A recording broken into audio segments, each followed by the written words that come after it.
Medusa's mirror maze. Boring Greek myth sea mist drifts across a lonely island at dawn, softening marble ruins and quieting even the gulls.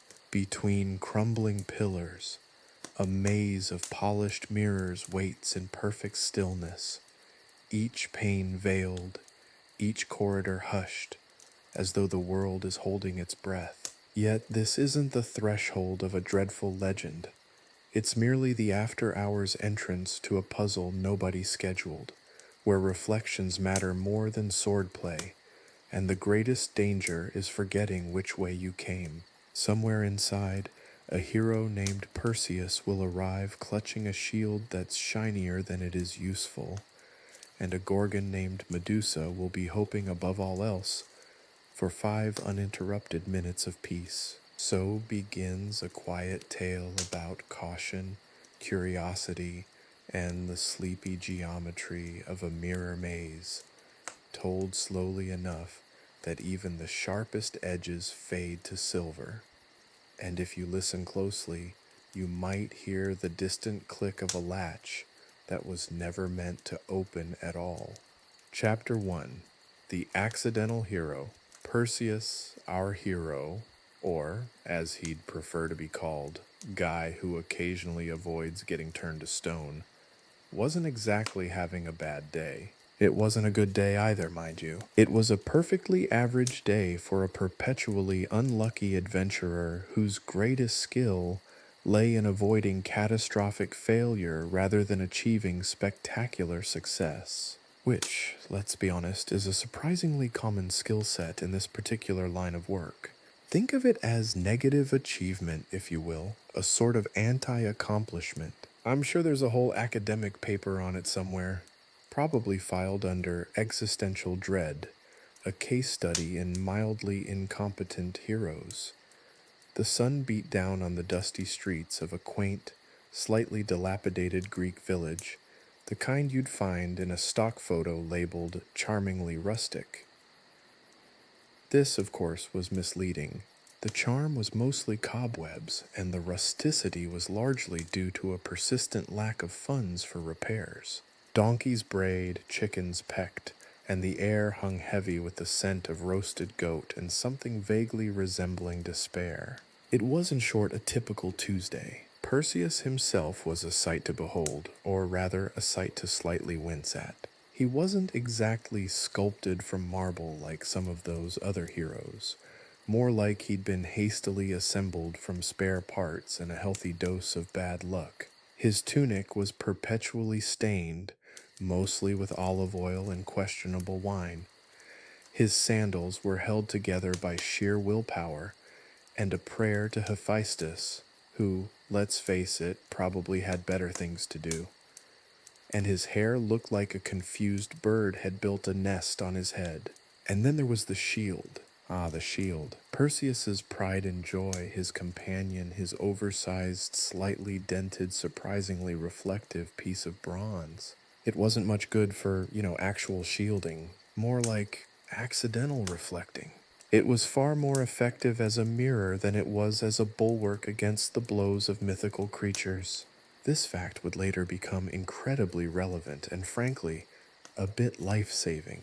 He was idly polishing this magnificent, if rather impractical piece of equipment when his eye caught sight of a flyer tacked to a nearby olive tree.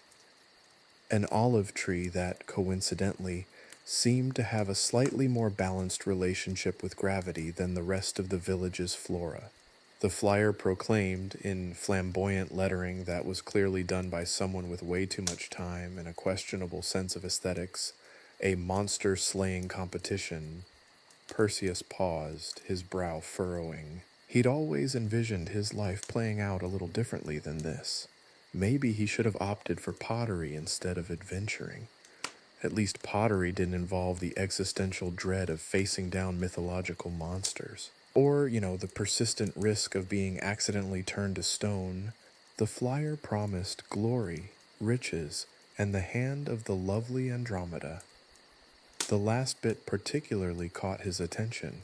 Andromeda was admittedly quite fetching, with hair like spun gold and eyes that could melt glaciers. though he suspected her interest stemmed less from romantic adoration and more from the hefty prize money. She was a pragmatic woman, Andromeda. Perseus admired that. But the prize money itself wasn't exactly something to sneeze at. He'd been surviving primarily on olives and borrowed drachmas lately, a financial strategy not exactly conducive to a fulfilling life. He imagined the possibilities. New sandals, perhaps? A less stained tunic? Maybe even a slightly smaller shield?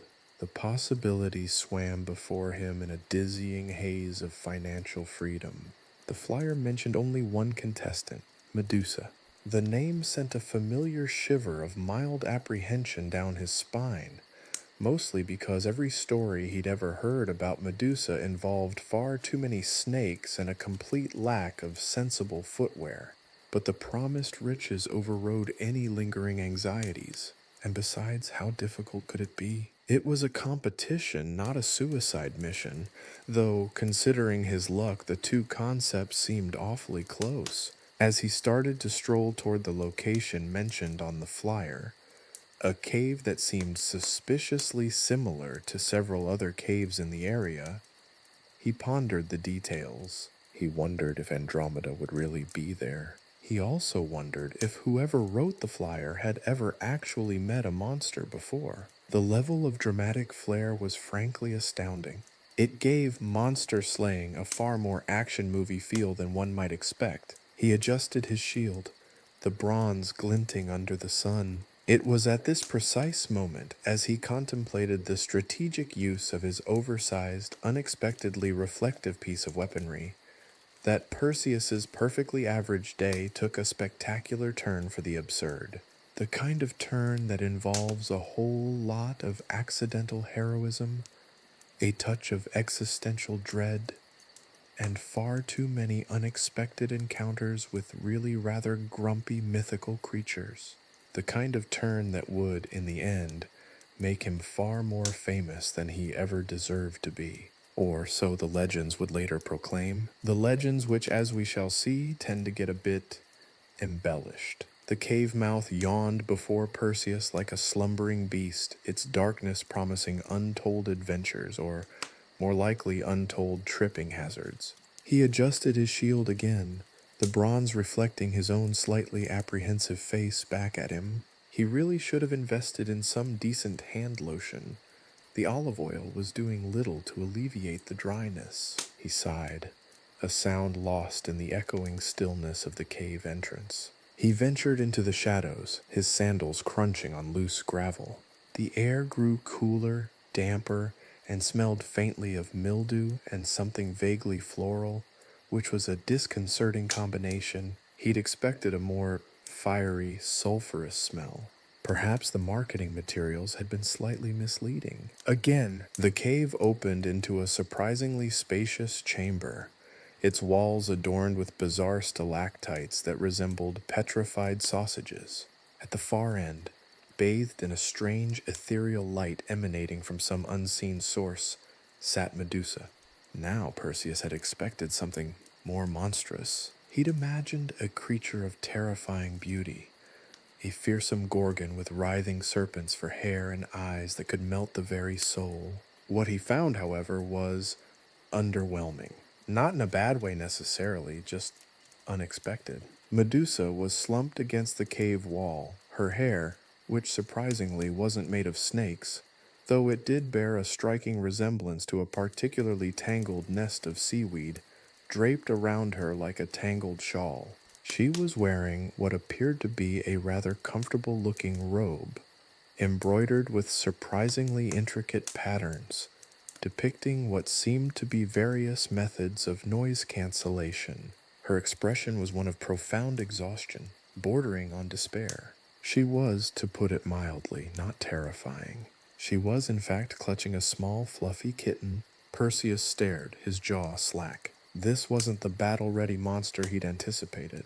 This was a woman desperately in need of a nap, and a serious upgrade in her wardrobe, maybe? Medusa, seemingly oblivious to his presence, sighed deeply, the sound echoing in the cavernous space. "Oh, for the love of Zeus," she muttered, her voice a low, weary rumble. Just 5 minutes of peace. Is that too much to ask? That's when the shield decided to act up. Perseus, still transfixed by the sight of a surprisingly docile Medusa petting a kitten, hadn't noticed he'd tilted the shield slightly. The bronze surface, acting more like a poorly calibrated mirror than a defensive weapon, caught the ethereal light and reflected Medusa's face back at her.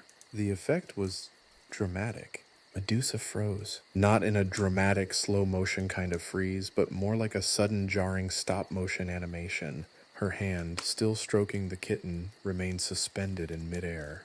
The kitten, blissfully unaware of the impending stillness, continued to purr. Medusa herself looked surprised, slightly irritated perhaps, and undeniably petrified. But only halfway. Yes, it turned out that Medusa's petrification power, like a badly coded video game boss, was susceptible to glitches.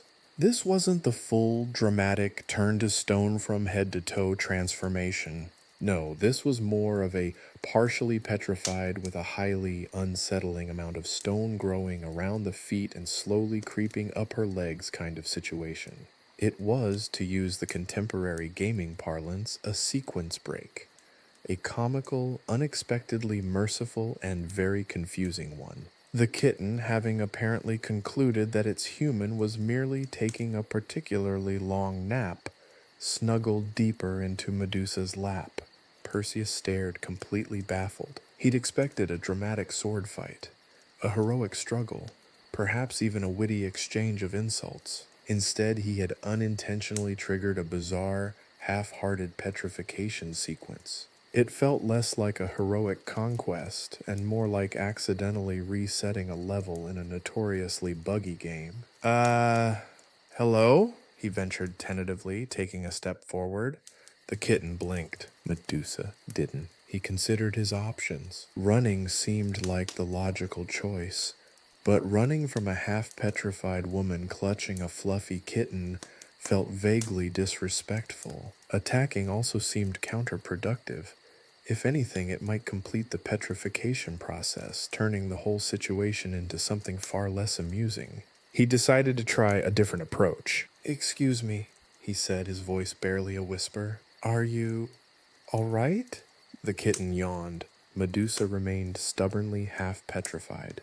Perseus began to suspect that his approach may have been slightly lacking in the heroic department. Perhaps a little less accidentally triggering a glitched power and a little more bold strategic intervention would have been more effective.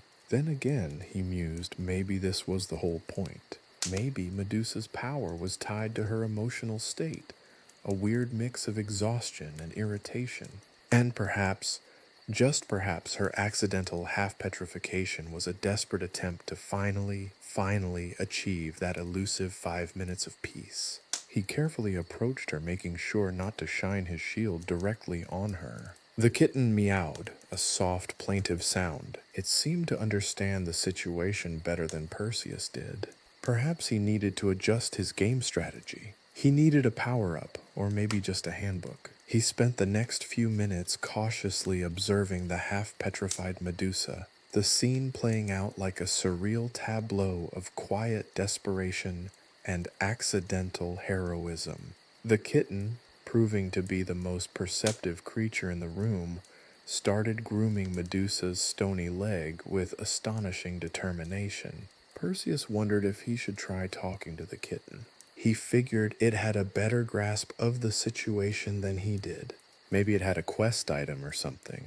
Or maybe it was just the emotional support animal Medusa desperately needed. He decided to look for a manual, a cheat code, or even a nearby NPC who could explain this bizarre situation. The monster slaying competition suddenly seemed less of a contest and more of a particularly strange bug in the system of the Greek pantheon. And it felt like his role, whether he liked it or not, was to find the fix. The accidental hero's journey had officially begun, one glitched petrification at a time. The kitten, bless its fluffy little heart, seemed to be taking the situation entirely in stride. It continued its meticulous grooming of Medusa's rapidly stonifying leg, occasionally pausing to give Perseus a judging blink. It was, Perseus decided, far more composed than he was. He felt like a novice player attempting a raid boss on a notoriously difficult video game, armed with nothing but a rusty spoon and a whole lot of unwarranted optimism. His gaze drifted back to the shield. It was, after all, the source of this unusual sequence break. Initially, he'd considered it nothing more than a convenient way to check his surprisingly good-looking reflection, even with the olive oil grime. But the partial petrification incident had given the bronze disc a new level of significance. It was, quite possibly, the most powerful weapon, or at least, the most accidentally effective one, in his arsenal. A sudden realization dawned on him, as bright and blinding as the ethereal light illuminating Medusa. The shield wasn't just reflecting light. It was actively redirecting Medusa's gaze. As long as he carefully angled the shield, he could create a small, temporary safe zone within the petrification field, a personal bubble of non-stonification, if you will.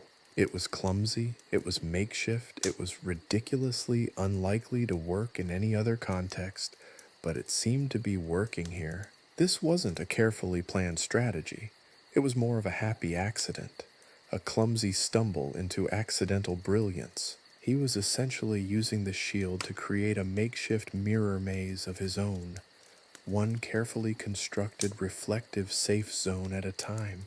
It was the most absurd, slapdash tactical maneuver he could imagine, a far cry from the noble heroic strategies he'd read about in those over-glorified epics. This was accidental heroism pure and simple, and oddly satisfying. He cautiously experimented, shifting his shield slightly. He noticed that the petrification effect seemed to have a certain range. Beyond a certain distance from the reflection, Medusa's gaze seemed less potent.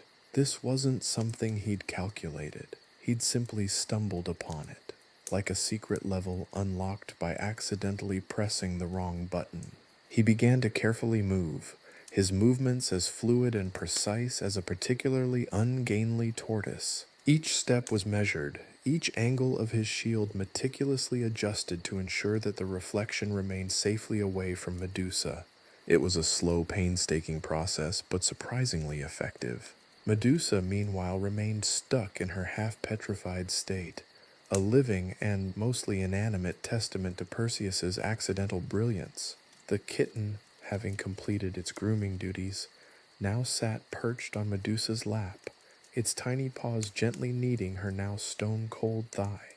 It looked utterly unconcerned. Perseus envied the kitten's apparent indifference. Perseus found he could move closer to Medusa inch by painful inch. He navigated the petrification field as if it were a particularly challenging puzzle, using his shield as both a weapon and a guide.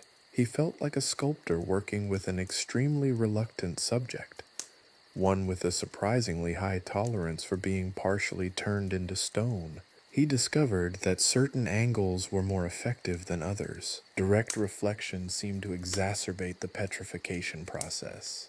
The best results came from reflecting the ethereal light at a slight angle, causing the petrification aura to diffuse, creating a series of fragmented stone zones. He even managed to create a small, clear path leading to Medusa. The entire process was a chaotic ballet of bronze and stone, a dance of accidental genius and sheer dumb luck. It was the kind of chaotic, unpredictable, tactical brilliance you only see in the most absurd of video game boss battles. Perseus, who'd once considered himself a somewhat unremarkable adventurer, was now unintentionally reinventing the art of monster slaying, one glitched petrification at a time. This shield-based petrification avoidance system, as he mentally dubbed it, mostly to impress himself, allowed him to approach Medusa without triggering a full-blown, potentially irreversible petrification event. It was a marvel of accidental engineering, a testament to the surprising utility of a seemingly ordinary bronze shield. It was a far cry from the well-choreographed sword fight he'd imagined, but it was far more interesting. He cautiously approached Medusa, stopping just outside the immediate range of the petrification field. He could see now that the partially petrified parts of her were becoming increasingly numb and cold.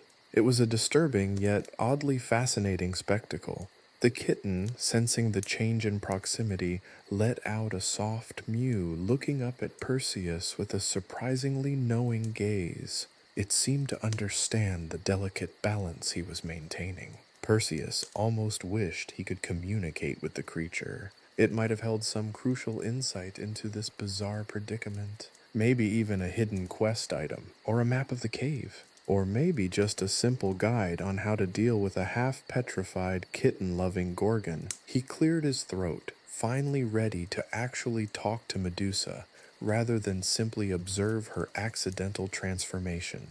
The moment felt immensely significant, like the culmination of a truly bizarre and unplanned quest. He'd expected a grand battle. He'd gotten a strangely captivating game of reflective hide-and-seek. The accidental hero's journey was proving to be far more unpredictable, far more ridiculous, and far more engaging than any carefully crafted narrative could ever have been. He realized that his accidental approach wasn't just about avoiding petrification, it was about understanding Medusa's unusual condition. It was a game of careful maneuvering, a silent negotiation between a clumsy adventurer and a very tired monster. It highlighted that maybe, just maybe, the ancient myths weren't about brute force and grandiose victories.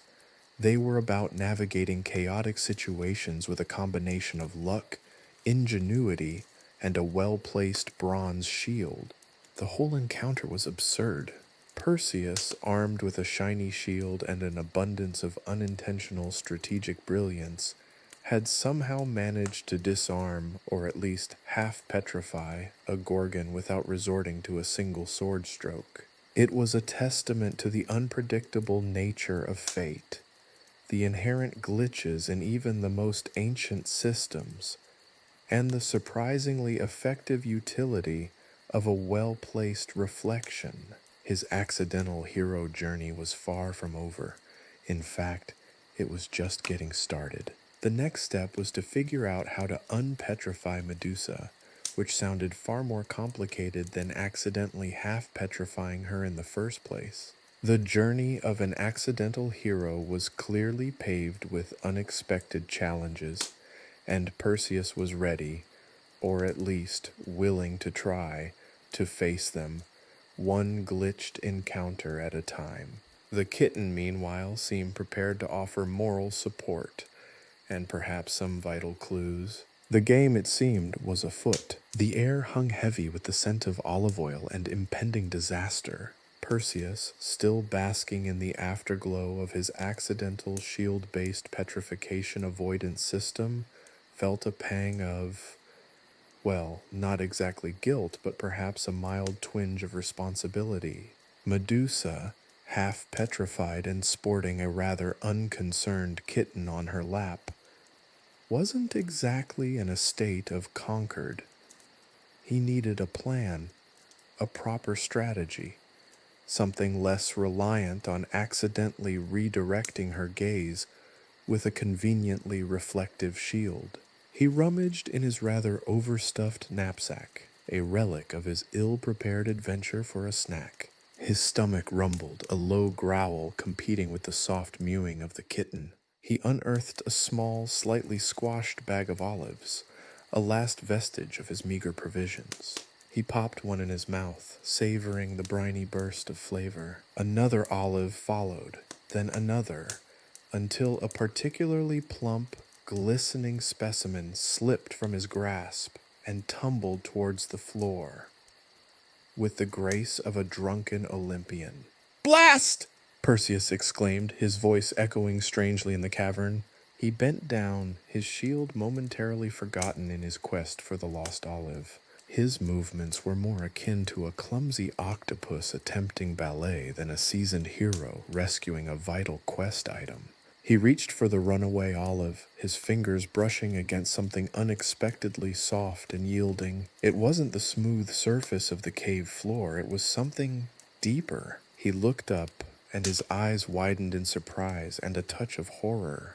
He'd stumbled upon a patch of quicksand, a deceptively innocuous patch of sand that looked as if it had been strategically placed by a mischievous stagehand in the grand theater of the absurd. The olive, alas, was already half submerged. Perseus, in a desperate attempt to reclaim his snack, lunged forward, his outstretched hand grasping for the glistening spherical prize. It was a truly spectacular display of ungainly grace. He teetered precariously over the quicksand, his center of gravity a point of constant, frantic negotiation between gravity and sheer, unadulterated clumsiness. He resembled a drunken stork trying to perform a synchronized swim routine. His feet slipped, his shield clattered to the ground with a resounding clang, and with a surprised yelp, he tumbled headfirst into the treacherous pit. The scene that followed would later be described, by Perseus himself naturally, as a cut scene of accidental brilliance. The camera, as it were, would zoom in on Perseus's flailing limbs, his desperate attempts to regain his footing, his wildly gesticulating arms.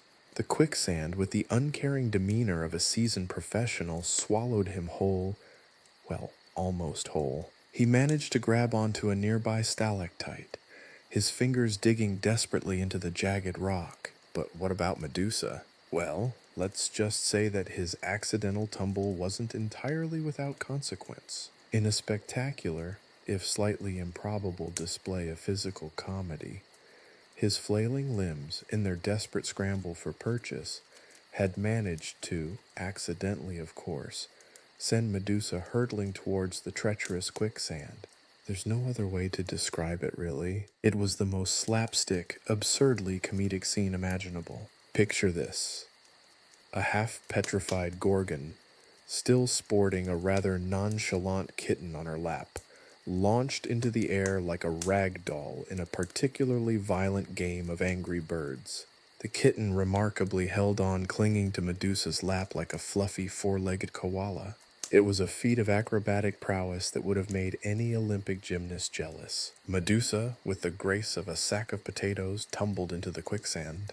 The kitten, however, landed safely on the side, dusting off its fur with an air of profound disinterest. It gave Perseus a superior look, as if to say, "Seriously, dude? That was clumsy even for you." The quicksand, demonstrating an almost sadistic enthusiasm, swallowed Medusa whole, leaving only her head and neck visible above the treacherous, swirling sands. She was now fully petrified, a stone bust rising from a pit of viscous, unforgiving earth. The kitten, meanwhile, sauntered over to the now empty olive bag, surveying the scattered contents with the air of a discerning connoisseur of discarded snacks. Perseus, meanwhile, finally managed to pull himself from the quicksand, covered head to toe in the sticky, gritty substance. He looked like a mud pie with an unusually impressive arm span. He sputtered, coughed, and surveyed his surprisingly successful, yet wholly accidental victory. "Well, that was unexpected," he muttered, brushing a strand of mud from his hair.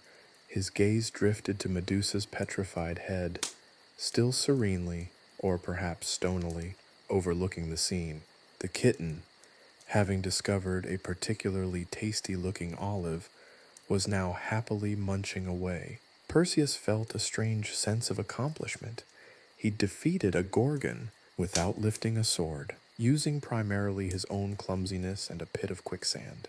He realized that his entire adventure was a beautifully disastrous masterpiece of accidental heroism, a chaotic ballet of slapstick and utterly unexpected triumphs. He stared at the partially buried, petrified Gorgon. He'd expected a glorious battle, a legendary showdown. What he got was a farcical, ludicrous sequence of events punctuated by more than a few near-death experiences, a significant quantity of olive oil, and an alarming amount of quicksand. He had to admit, though, it was far more entertaining this way. The kitten, having finished its olive snack, let out a contented purr. Perseus felt a peculiar connection with the creature, a shared understanding of the absurdity of the situation. Perhaps the kitten held the key to unpetrifying Medusa, or at least to finding a way to get her out of the quicksand pit. After all, rescuing a petrified Gorgon from a quicksand trap wasn't exactly standard operating procedure for even the most experienced of heroes. It was, however, a challenge that even an accidental hero like Perseus couldn't resist. The accidental hero's quest clearly was far from over. The next challenge was already in sight, and it involved a surprisingly stubborn patch of quicksand, a half-buried, fully petrified Gorgon, and a rather philosophical kitten.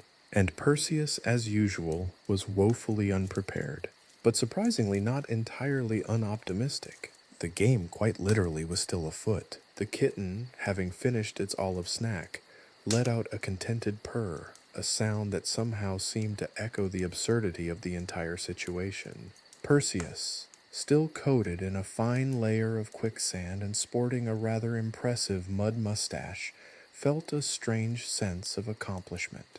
He defeated a Gorgon without a sword, mainly through a spectacular display of accidental incompetence. It was, he had to admit, a triumph of unexpected proportions. He was still contemplating the philosophical implications of a Gorgon petrifying quicksand trap and a snack-obsessed feline when a commotion erupted at the entrance of the cave. A wave of noise like a tidal wave of excited geese crashed over him, drowning out the kitten's purr. Perseus shielded his eyes, expecting a horde of angry villagers, or perhaps a vengeful relative of Medusa. One could never be too careful, especially when dealing with mythological beings. Instead, he saw a crowd of people all jabbering excitedly, pushing and shoving their way towards him.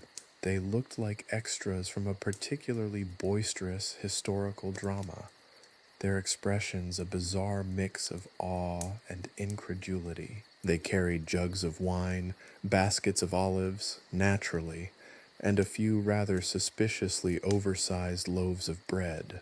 "He's here!" someone shrieked. The hero. Perseus! Perseus blinked, dumbfounded. He'd expected perhaps a quiet celebration, maybe a small feast with the kitten. This was an outright mob, and they were all staring at him. The news, it turned out, had spread faster than wildfire in a particularly flammable forest. Perseus's accidental victory, his clumsy tumble into the quicksand, Medusa's unexpectedly convenient demise, it had all been woven into a magnificent tapestry of heroic legend. The narrative had, naturally, undergone a significant amount of embellishment.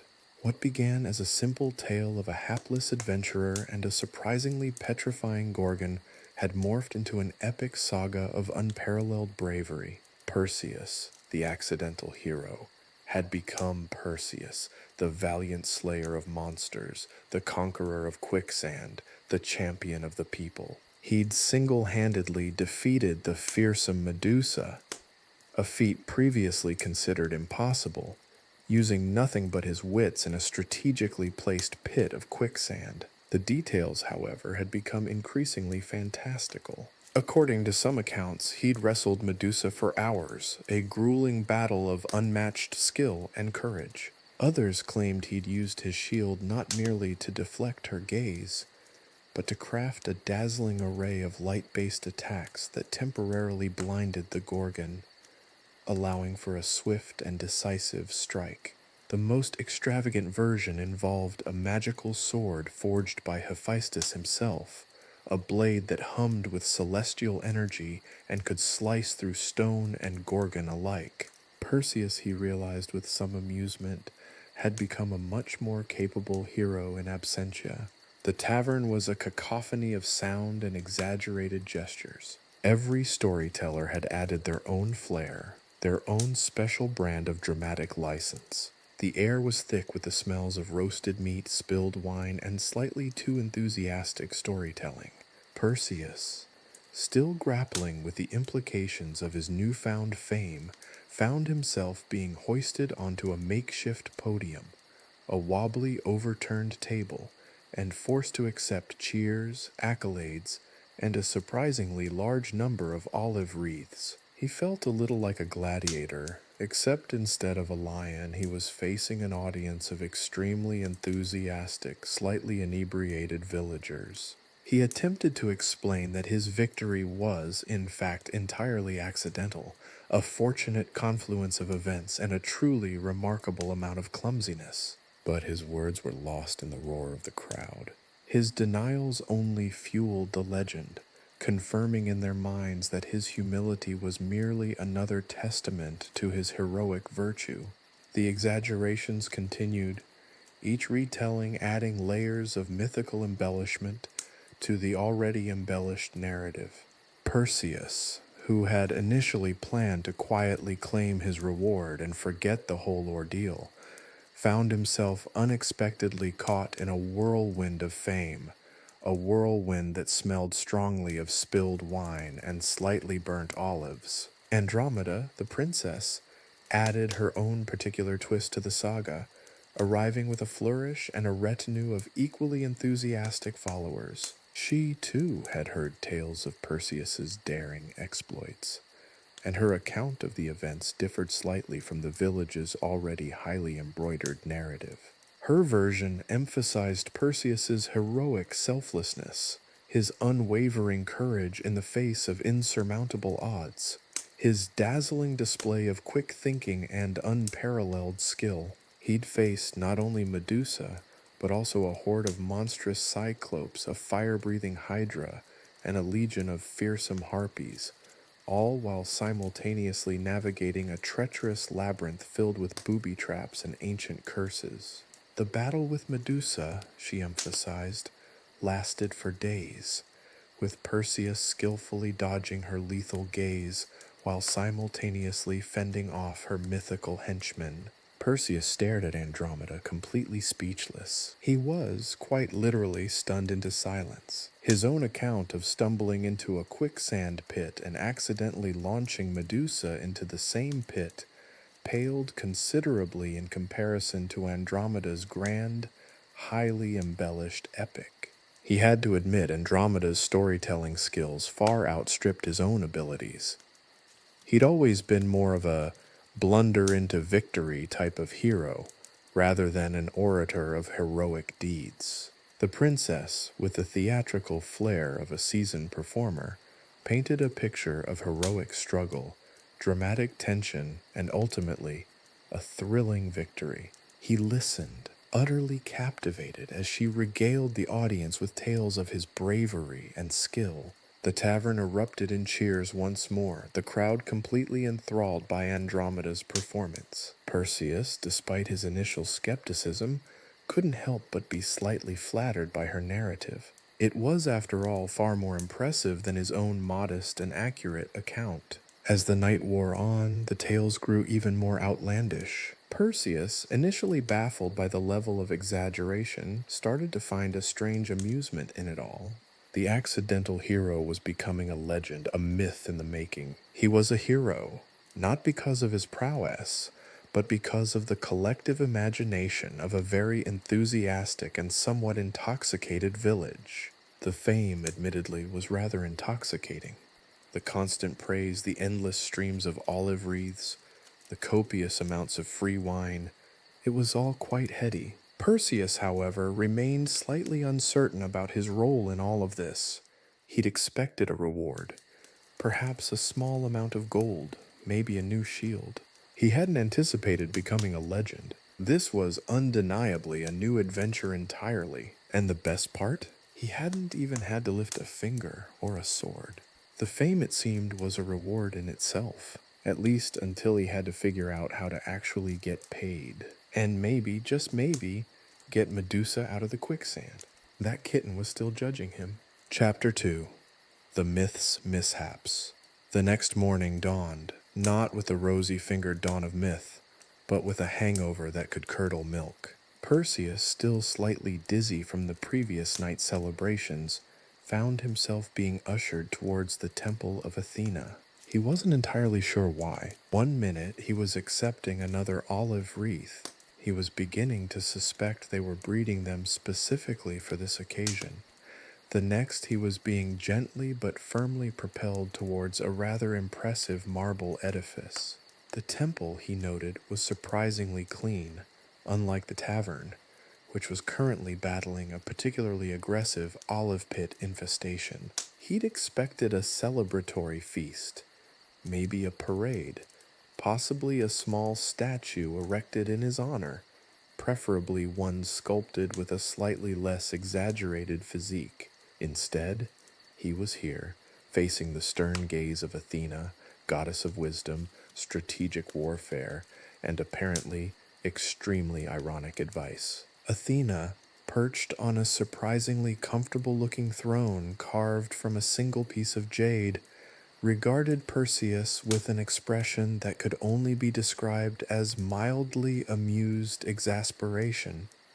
She was less the fearsome warrior goddess of legend and more like a slightly exasperated librarian who just discovered someone had spilled olive juice on the sacred texts. "So," she began, her voice carrying the faint echo of centuries of slightly tedious pronouncements, "the villagers tell rather creative tales, don't they?" Perseus shifted uncomfortably. "They tend to embellish things," he admitted, scratching his mud-stained chin. "A bit." Athena chuckled, a sound like wind chimes made of polished obsidian. "A bit? My dear Perseus, they've practically turned you into a demigod. You're now officially the quicksand-conquering, Gorgon-vanquishing, Hydra-hurling hero of the unexpected. I'm rather jealous, to be honest. My own press coverage was always so drab." Perseus blinked. I mostly fell into the quicksand."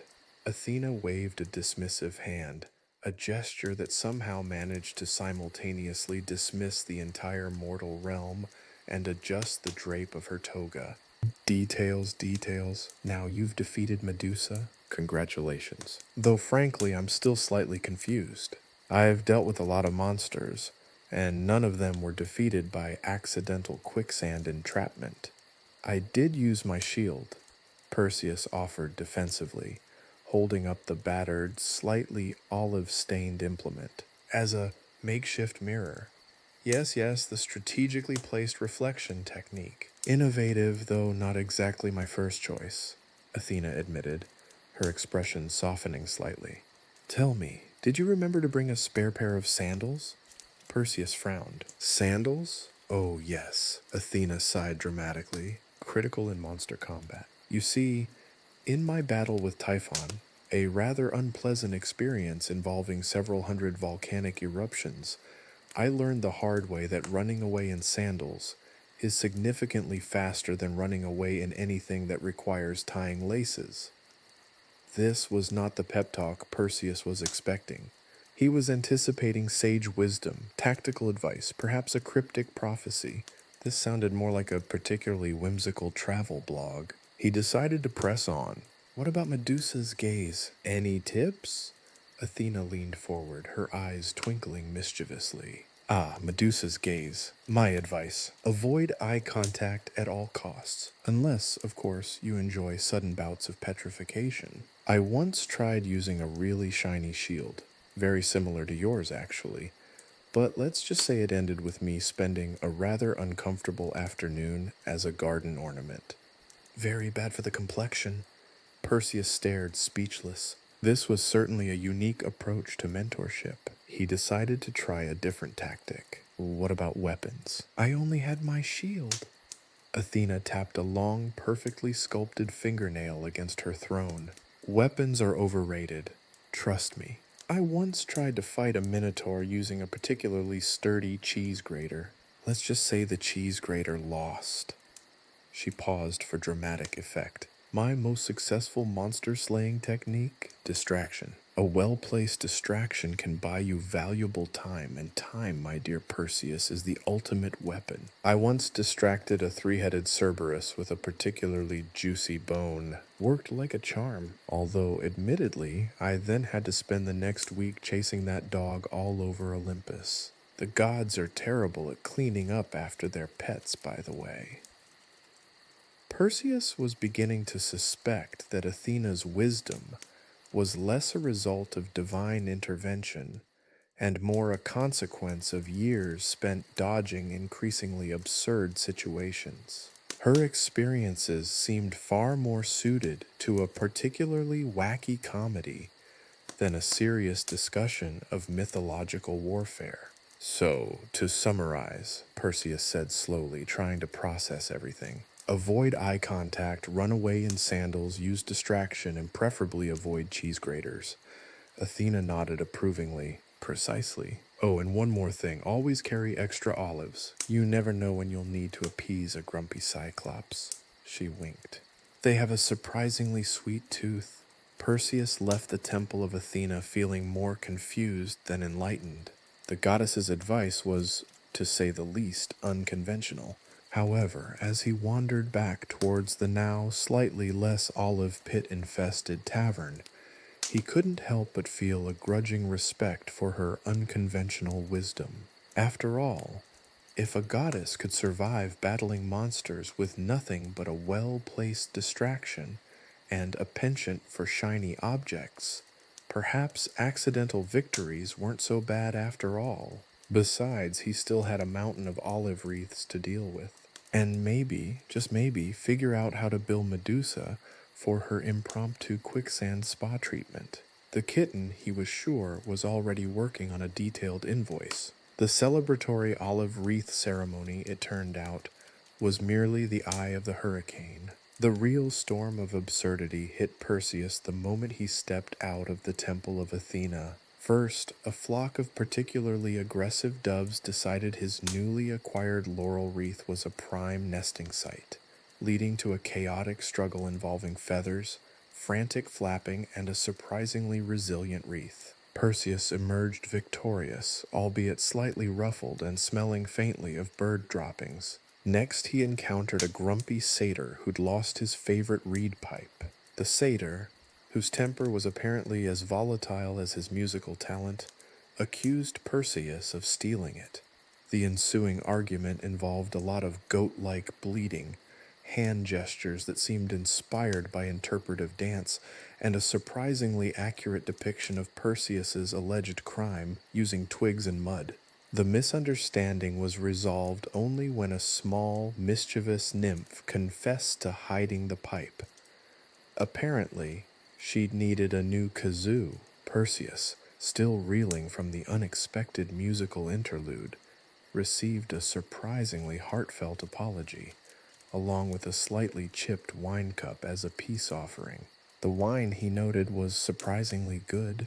His journey continued to be punctuated by a series of bizarre encounters. He accidentally solved a centuries-old riddle by tripping over a loose paving stone, revealing a hidden passage that led to a stash of surprisingly delicious honey cakes. He then stumbled into a philosophical debate with a grumpy tortoise about the meaning of life, only to discover the tortoise was an expert in ancient Greek pottery. This unexpected detour resulted in Perseus acquiring a rather fetching vase depicting a rather inebriated centaur attempting to play the lyre while riding a particularly uncooperative goat. His progress was further hindered by a rogue chariot race. Apparently, a group of overly competitive nymphs were holding an unscheduled competition, and Perseus, while innocently trying to navigate a particularly muddy patch, became an unwitting participant.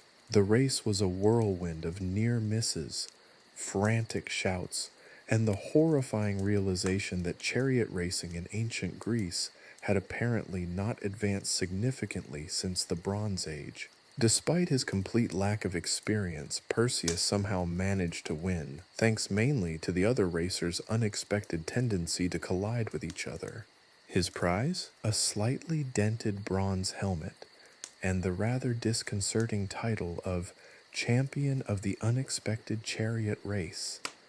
He suspected this would not improve his reputation amongst the gods.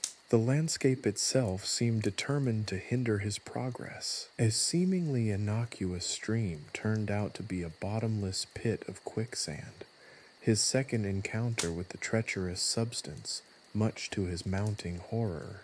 This time, however, he was rescued not by fortunate circumstance, but by a rather grumpy Cyclops who, surprisingly, knew how to perform a daring rescue using a makeshift rope ladder made of surprisingly sturdy vines. The Cyclops, it transpired, was an expert in knot tying, a skill he'd acquired during a long and tumultuous career as a shiprigger.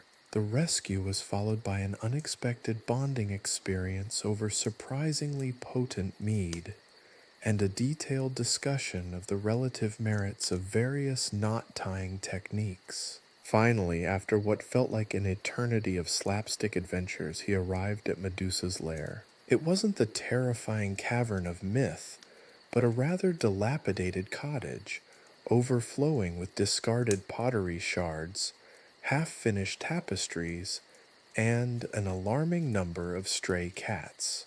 The cottage itself seemed to be perpetually tilting at a precarious angle, as though resisting the relentless pull of gravity. Medusa herself was not the fearsome Gorgon of legend. She was, to put it mildly, a complete mess. Her hair, instead of being a writhing mass of venomous snakes, was a tangled, unruly mess of various shades of green, liberally sprinkled with leaves and twigs. She looked utterly exhausted, her eyes bloodshot and rimmed with dark circles. She was clearly not in the mood for heroic encounters. She was, in fact, trying to knit a rather ambitious tapestry depicting a particularly dramatic scene from a lost epic, clearly exasperated by her perpetually unraveling stitches. Perseus, usually quick to bluster and boast, found himself utterly speechless. He was so unprepared for this anticlimactic encounter that he completely forgot his meticulously planned, strategically placed reflection technique. Instead, he did the only thing that seemed appropriate in the circumstances. He offered to help her with her knitting. The ensuing hour was spent in a surprisingly peaceful collaboration.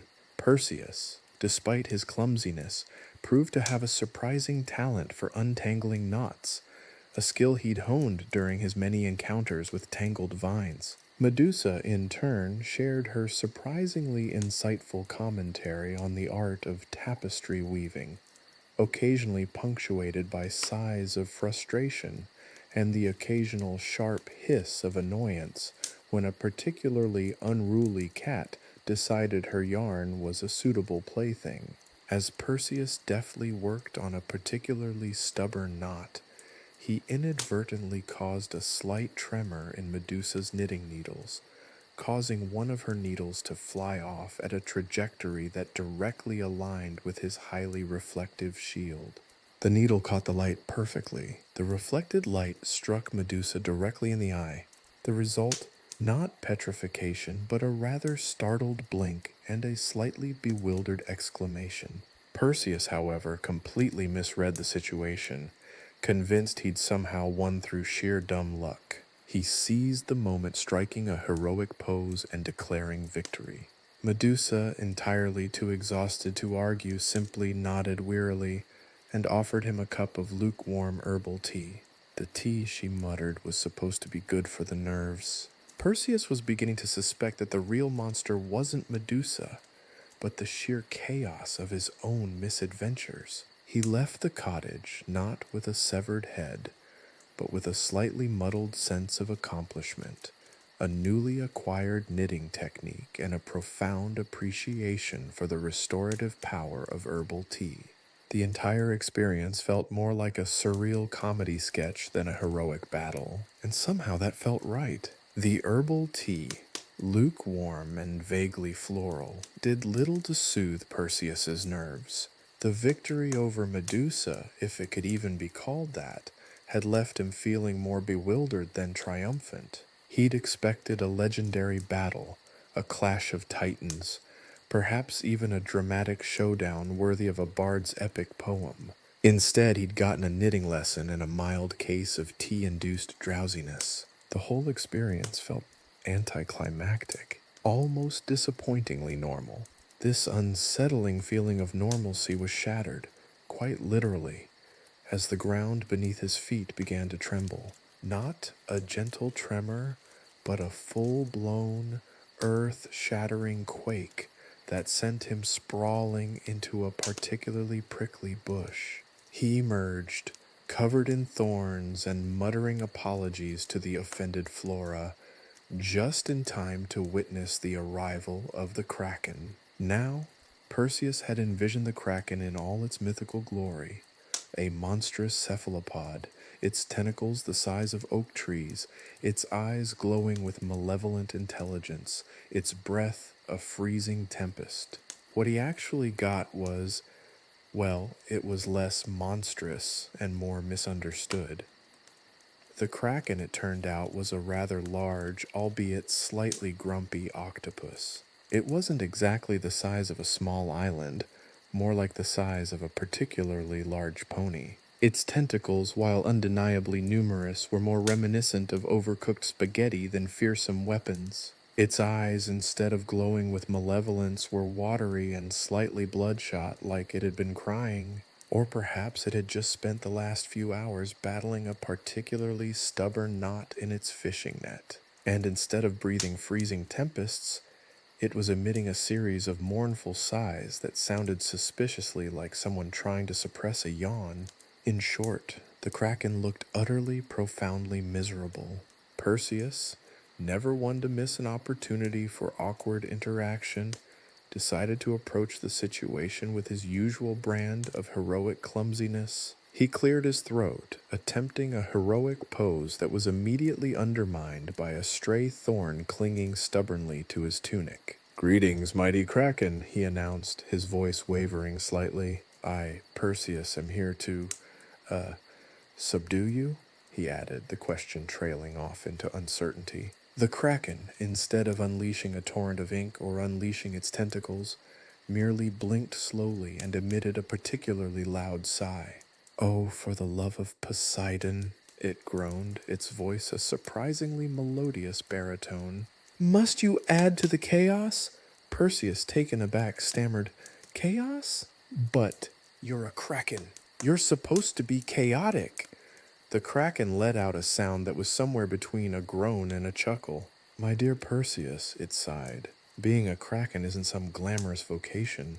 It's mostly paperwork, endless fishing quotas, and the constant threat of getting your tentacles tangled in a particularly stubborn kelp forest." It paused, then added with a hint of bitterness, "Not to mention the ridiculous amount of ink I waste on these never-ending bureaucratic forms." Perseus, completely flummoxed, could only stare. He'd come prepared for a legendary battle, a heroic quest, perhaps even a slightly dramatic death. He hadn't prepared for an existential crisis from a grumpy octopus dealing with excessive paperwork. The Kraken, sensing Perseus's confusion, continued, "Look, I just want to get this over with. I have a very important meeting with the other cephalopods. We're discussing new regulations on bioluminescent bait. Very important stuff." As the Kraken continued its lament about bureaucratic woes, Perseus noticed something odd. A small, almost imperceptible bubble drifted from his mouth. Another followed, then another. Suddenly, he was creating a miniature bubble bath, a cloud of iridescent spheres dancing in the air around him. The bubbles, innocent and playful, began drifting towards the Kraken, and that's when things got really strange. The Kraken, upon encountering the bubbles, recoiled in terror. Its tentacles flailed wildly, its eyes wide with a primal, almost comical fear. It let out a high-pitched shriek, a sound so utterly incongruous with its size and demeanor that Perseus nearly burst into laughter. "Bubbles!" the Kraken shrieked, scrambling backwards. "Not the bubbles. Anything but the bubbles." Perseus, still slightly bewildered but now sensing an opportunity, began creating bubbles with renewed vigor. He blew with a fervor usually reserved for intense chariot races, generating a veritable blizzard of iridescent spheres. The kraken, completely overwhelmed by this unexpected assault of soapy spheres, fled in abject terror, disappearing into the depths with a series of panicked squawks. The battle, or rather the accidental bubble-induced rout, was over. Perseus stood amidst a frothy ocean of bubbles, feeling strangely exhilarated. He had defeated the kraken, not with sword or shield, but with the sheer unexpected power of soap suds. The entire experience felt less like a heroic triumph and more like a particularly bizarre episode of a nature documentary gone wrong. The rest of his journey was, thankfully, less eventful. The remaining challenges proved remarkably easy once he understood the nature of his bizarre bubble-based weapon. He quickly mastered the art of bubble-based combat and made short work of all the remaining monsters and hurdles. He arrived back in Argos, a changed man. His heroism rested not on brute strength or valiant courage, but on a rather unexpected vulnerability of mythical beasts to soap bubbles. He was the hero of the unexpected bubbles, champion of the chaotic chariot race, and reluctant solver of ancient riddles. And, if he was being honest with himself, a rather skilled knitter. His exploits, he knew, would be recounted not in epics, but in humorous anecdotes. A series of absurdist events that redefined the very notion of a heroic quest. The moral of the story? Always pack extra bubble bath. You never know when you might need it to subdue an overworked and slightly bubble-phobic kraken. The labyrinth, frankly, was a bit of a letdown. Perseus had imagined a dizzying maze of impossible corridors, cunning traps, and terrifying illusions. What he found was more akin to a poorly maintained IKEA store on a particularly busy Saturday. The corridors were dimly lit, the walls were chipped and dusty, and the whole place smelled faintly of mildew and disappointment. There were even a few stray shopping carts abandoned at odd corners, adding a bizarrely mundane touch to the legendary location. He wandered for what felt like hours, navigating the labyrinth's confusing layout with the grace of a drunken ox. He nearly tripped over a discarded half-eaten pastry, a flaky honey-glazed delight seemingly abandoned in a moment of hasty retreat. Just as he considered rescuing it from the dusty floor, a low groan echoed through the maze. The Minotaur, Perseus's next challenge, wasn't quite the monstrous beast of legend. Instead of a hulking, rage-filled creature, he found a middle-aged minotaur slumped against a wall, his head in his hands. He looked less like the terror of the labyrinth, and more like your Uncle Barry after a particularly grueling tax season. His horns, though impressive in size, were slightly dulled and chipped, their once sharp points worn smooth from years of, well, probably headbutting walls in moments of existential despair. He wore a faded, patched-up toga that looked like it had seen better centuries, and his once fierce eyes were now filled with a deep, melancholic weariness. "Oh, for the love of Zeus," the Minotaur mumbled, his voice a surprisingly soft baritone. Another day, another existential crisis. Perseus, ever the accidental hero, hesitated.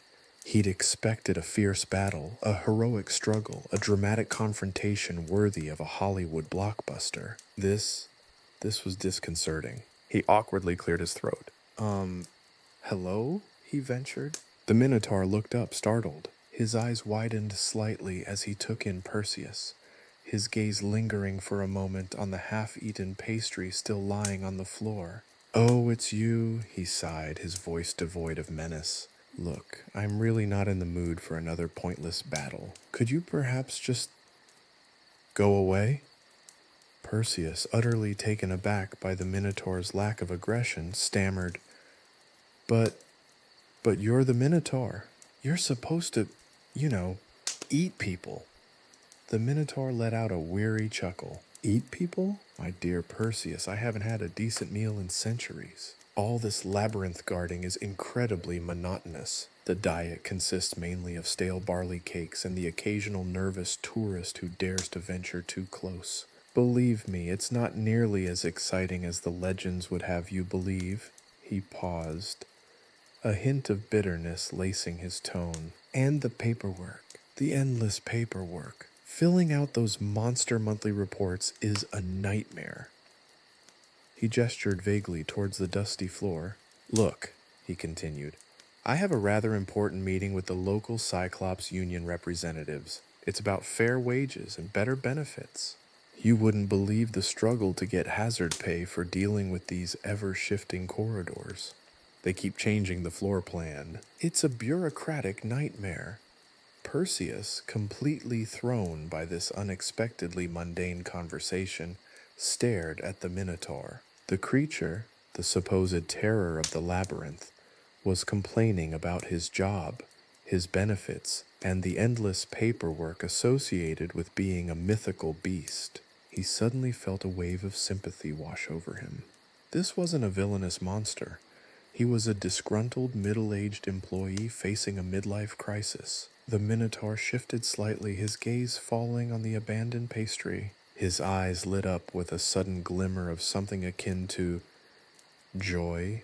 Ah, he murmured, reaching for the half-eaten pastry.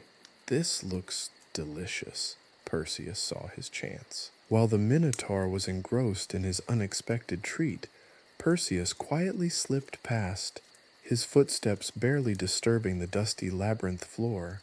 The Minotaur's existential crisis, it turned out, was a much more effective weapon than any sword or shield. As he left the labyrinth, Perseus couldn't help but think about the Minotaur, a creature of myth, reduced to an ordinary working man with a desperate need for a decent pastry and a fairer work-life balance. It seemed the true monsters weren't the mythical creatures, but the bureaucratic processes that left even mythical creatures feeling exhausted and underappreciated.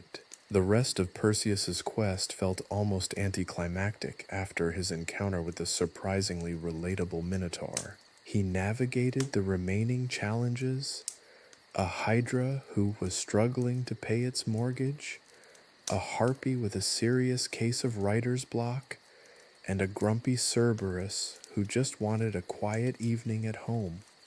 With a newfound understanding of the struggles faced by mythical creatures in the modern world, the whole experience served as a humbling reminder that even monstrous beasts have their share of mundane problems, making the heroic journey much less about epic battles and much more about shared human experiences. Even the gods, Perseus thought, couldn't escape the frustrating realities of modern-day existence. He might have slain Medusa and subdued the Kraken, but the Minotaur's midlife crisis was the true test of his heroic mettle, and he passed, not with a sword, but with a strategic withdrawal and a silent prayer for better pastry in the afterlife. His journey back to Argos was punctuated by reflections on the absurdity of it all.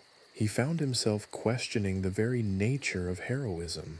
Was it about conquering fearsome beasts, or about navigating the everyday struggles of even the most mythical individuals? He contemplated writing a self-help book titled Mythical Monsters and Their Midlife Crises, a guide to empathetic heroism. The book, he mused, would be a bestseller, or at least it would make for great conversation starters at those awkward family gatherings. He considered adding a chapter on the practical use of soap bubbles as a battle strategy just to round out the collection of unconventional heroic tales. As he approached Argos, a small, almost insignificant detail struck him. He hadn't taken a single selfie during his entire journey. This oversight was unforgivable in the age of social media. And that, my friends, is a far greater challenge than any labyrinth or grumpy kraken could ever pose. The quest for the perfect Instagrammable moment, perhaps, was the ultimate heroic trial. Or at least it was something to ponder while composing that self-help book. After all, even heroic quests required a little bit of social media optimization to ensure a long and successful life after retirement. The age of the hero, it seemed, had a new and rather surprising challenge. And Perseus, the accidental hero of Bubbles, was ready to take on that challenge too. The aftermath of the Minotaur's surprisingly amicable encounter left Perseus feeling strangely underwhelmed. No triumphant fanfare, no cheering crowds, just the quiet hum of a slightly dusty labyrinth and the lingering scent of honey-glazed pastry. He'd expected a dramatic return to Argos, a hero's welcome, perhaps a parade. Instead, he arrived to find the city much as he'd left it, bustling, chaotic, and utterly oblivious to his recent adventures. His first clue that things were about to get interesting came in the form of a pigeon. Not just any pigeon, mind you, but a pigeon wearing a tiny, meticulously crafted helmet adorned with a miniature laurel wreath. It perched on a nearby statue, cooing incessantly and occasionally pecking at a scroll clutched in its tiny claws. The scroll, upon closer inspection, appeared to be a heavily redacted version of a local newspaper article detailing his heroic exploits. The article, from what Perseus could decipher between the strategically placed ink blots, presumably to protect the identity of certain colorful citizens, described him as a slightly bewildered adventurer, a surprisingly effective pastry-induced strategist, and a champion of the underappreciated Minotaur.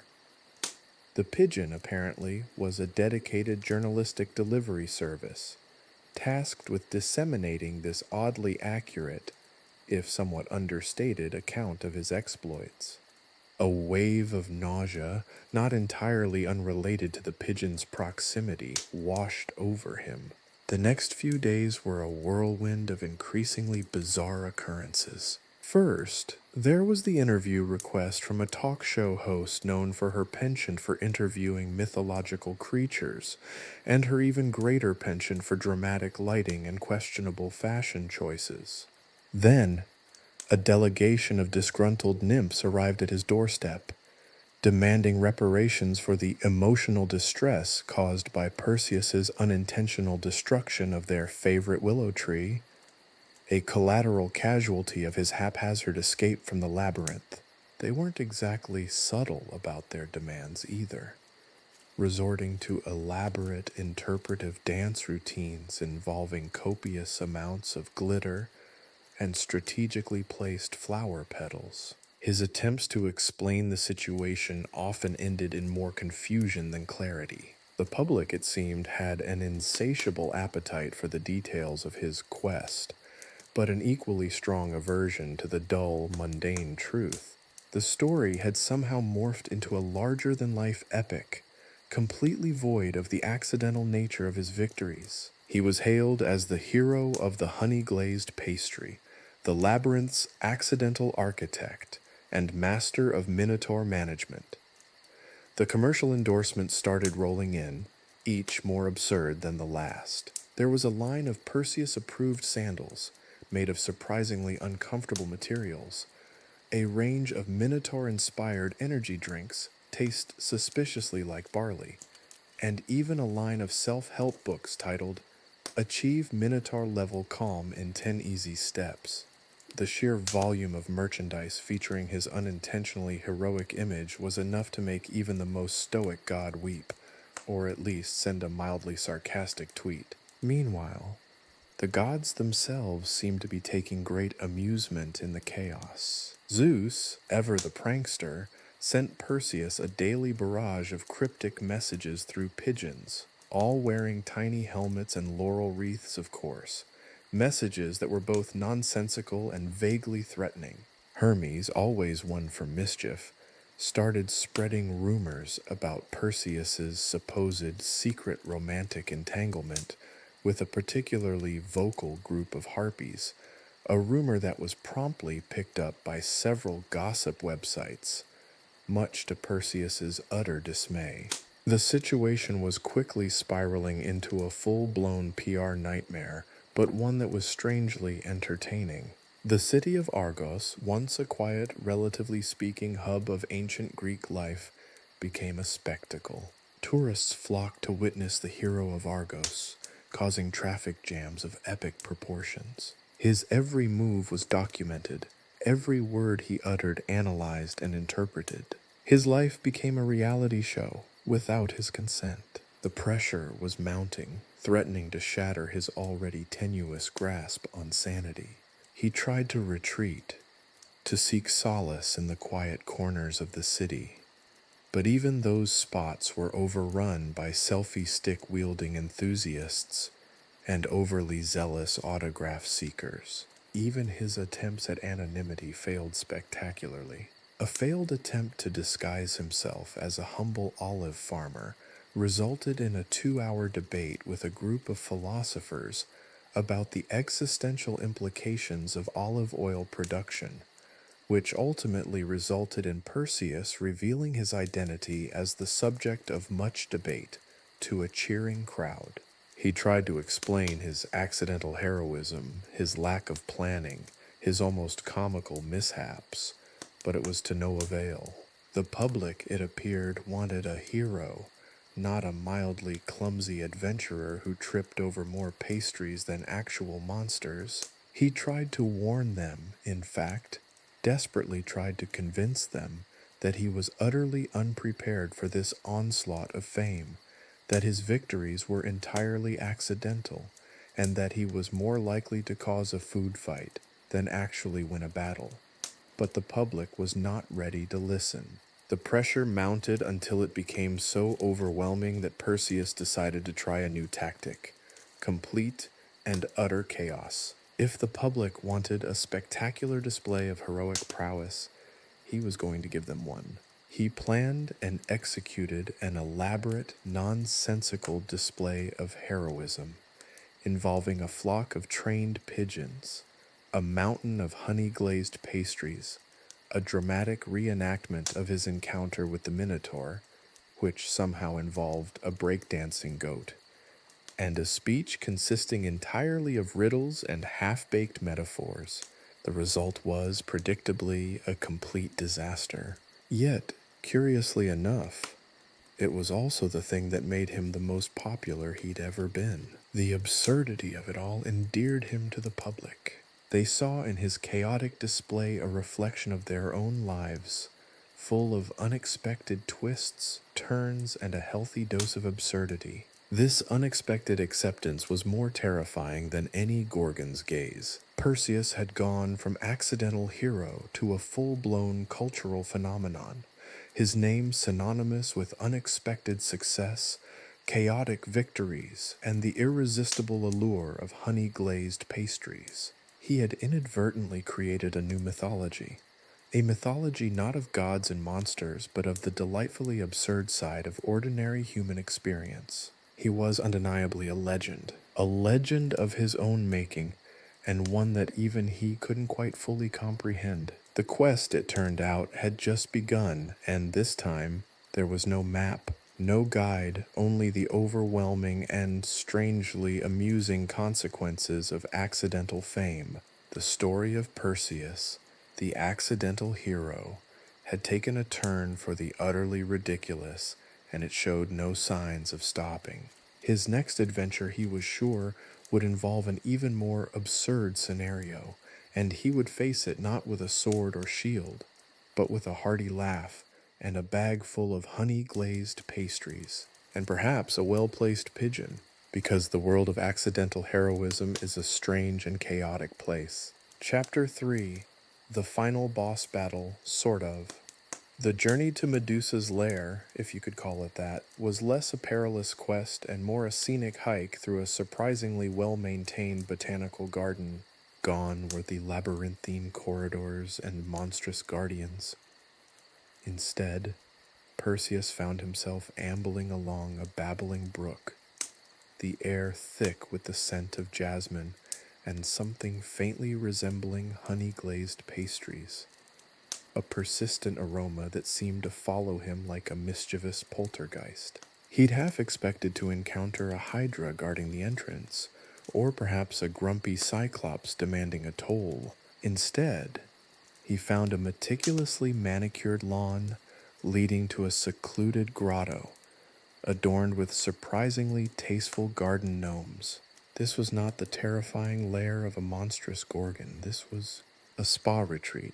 Perseus cautiously approached the grotto, his trusty and slightly dented shield held high. He half expected Medusa to leap out with a shriek, turning him into a rather unfortunate garden ornament. Instead, a faint, almost melodic humming drifted out from within. He peered inside, and the sight that greeted him was unexpected, to say the least. Medusa wasn't surrounded by writhing snakes or clutching a bloody sword. She was lying on a surprisingly plush chaise lounge, her eyes closed, a cucumber mask covering her face. Her snakes, usually a writhing mass of hissing fury, were neatly braided and resting peacefully on a pile of fluffy pillows. The scene felt more like a relaxing afternoon at a high-end wellness center than a showdown with a legendary monster. Hello? Perseus ventured, his voice barely a whisper. He felt like he'd stumbled onto the set of a particularly bizarre daytime soap opera. The humming ceased. Slowly, Medusa opened her eyes, the cucumber mask sliding slightly askew. Her expression wasn't one of rage or malice, but rather exhaustion. Extreme soul-crushing exhaustion. "Oh, for the love of Zeus," she sighed, her voice raspy, but surprisingly melodious. "Is it the pigeons again?" Perseus blinked, utterly bewildered. Pigeons? This wasn't going according to plan. He'd envisioned a thrilling battle, a test of wits and skill, mostly skill in dodging petrifying gazes, perhaps even a thrilling escape. This was less final boss battle and more awkward encounter with an overworked spa-goer. No, it's me, Perseus," he mumbled, suddenly wishing he had brought a more appropriate gift than the slightly crushed box of honey-glazed pastries he was clutching. Medusa groaned, sitting up and peeling off the cucumber mask to reveal skin that, while still slightly green, was noticeably less scaly and definitely less monstrous than he'd expected. Perseus. Right. The hero. She used air quotes that somehow managed to convey both sarcasm and a profound sense of weariness. "Well, it's more of an accidental hero situation," Perseus corrected, feeling a sudden need to justify his accidental rise to fame. He launched into a rushed explanation, detailing his misadventures, his encounters with the Minotaur and the dancing goat, and his unintended celebrity status. He even mentioned the pigeon-delivered news articles and the self-help books advocating Minotaur-level calm. Medusa listened patiently, occasionally letting out a weary chuckle. When he finally finished, she simply shook her head, a faint smile playing on her lips. "So let me get this straight," she said, her voice laced with both amusement and a hint of understanding. "You've become a celebrated hero for accidentally tripping into victory, and I'm the terrifying monster who just wants a nap?" "Pretty much," Perseus admitted sheepishly. "I can relate," Medusa sighed, gesturing to the serene grotto. "This place? It's my sanctuary, my escape from the endless stream of heroes, demigods, and well-meaning but terribly annoying tourists. They seem to think that turning them to stone is some kind of personal attack. Honestly, it's an occupational hazard. I'm not trying to start a collection." Perseus found himself surprisingly sympathetic. He understood, in a way he hadn't before, the burden of unwanted attention, of being misunderstood, of desperately needing a break from the relentless pressure of expectations. He'd certainly felt that pressure recently. Medusa, it turned out, wasn't a villain. She was overworked, underappreciated, and desperately in need of a vacation. She confided in Perseus about the endless parade of would-be heroes, the constant threat of unwanted stares, and the crushing weight of her reputation. She detailed her rigorous self-care routine, which, surprisingly, involved a lot of aromatherapy and mindful meditation, her efforts to improve her public image, mostly via cryptic tweets and expertly crafted memes, and her ongoing feud with a particularly gossipy group of sirens who'd been spreading rumors about her alleged romance with a rather grumpy sea monster. Perseus, in turn, shared his own tale of accidental heroism, of the burdens of fame, and the sheer absurdity of his situation. He confessed his anxiety about upcoming commercial endorsements, specifically a line of Medusa approved eye patches that looked suspiciously like slices of cucumber, the incessant requests for interviews, and the ongoing pressure to maintain a perfectly curated image of heroic perfection. They commiserated over the relentless demands of public life, finding a strange sense of camaraderie in their shared experience of involuntary celebrity. They spent hours talking, sharing stories, and surprisingly forming a genuine connection. Perseus discovered that Medusa, beneath her fearsome reputation, was witty, intelligent, and surprisingly relatable.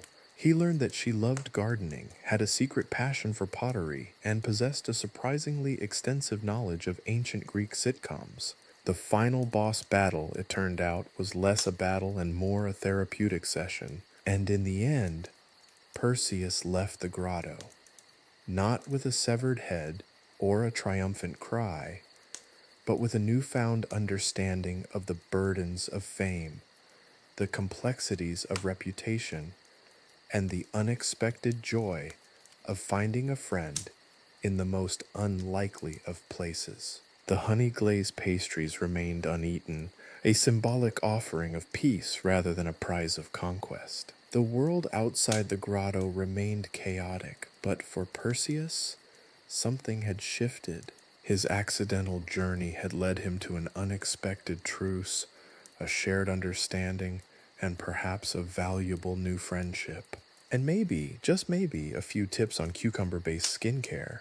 The quest, it seemed, wasn't about conquering monsters, but about understanding them, and, in this case, finding a little bit of common ground. His next adventure, he suspected, would be filled with less sword fighting and a lot more aromatherapy, and a whole lot more pigeons. Because the universe, it seemed, was always up for a little chaos. The conversation drifted from shared anxieties over public image to Medusa's surprisingly insightful commentary on the absurdity of heroic narratives. "Honestly, Perseus," she said, her voice laced with a weary amusement, "the whole hero slays monster trope is wildly oversimplified. It's like a video game with a seriously glitched boss fight. I'm the boss, and my attack is a total system failure." Perseus chuckled. "A glitching Gorgon? I like that. It's more accurate than terrifying monster anyway." "Exactly," Medusa agreed, picking up a small, intricately carved wooden snake from a nearby table. It was surprisingly lifelike, even down to the tiny glittering scales. "This whole petrification thing? It's not intentional. It's a side effect. Think of it as an involuntary power-up triggered by overwhelming stress or, pigeons." Perseus raised an eyebrow. "Pigeons again?"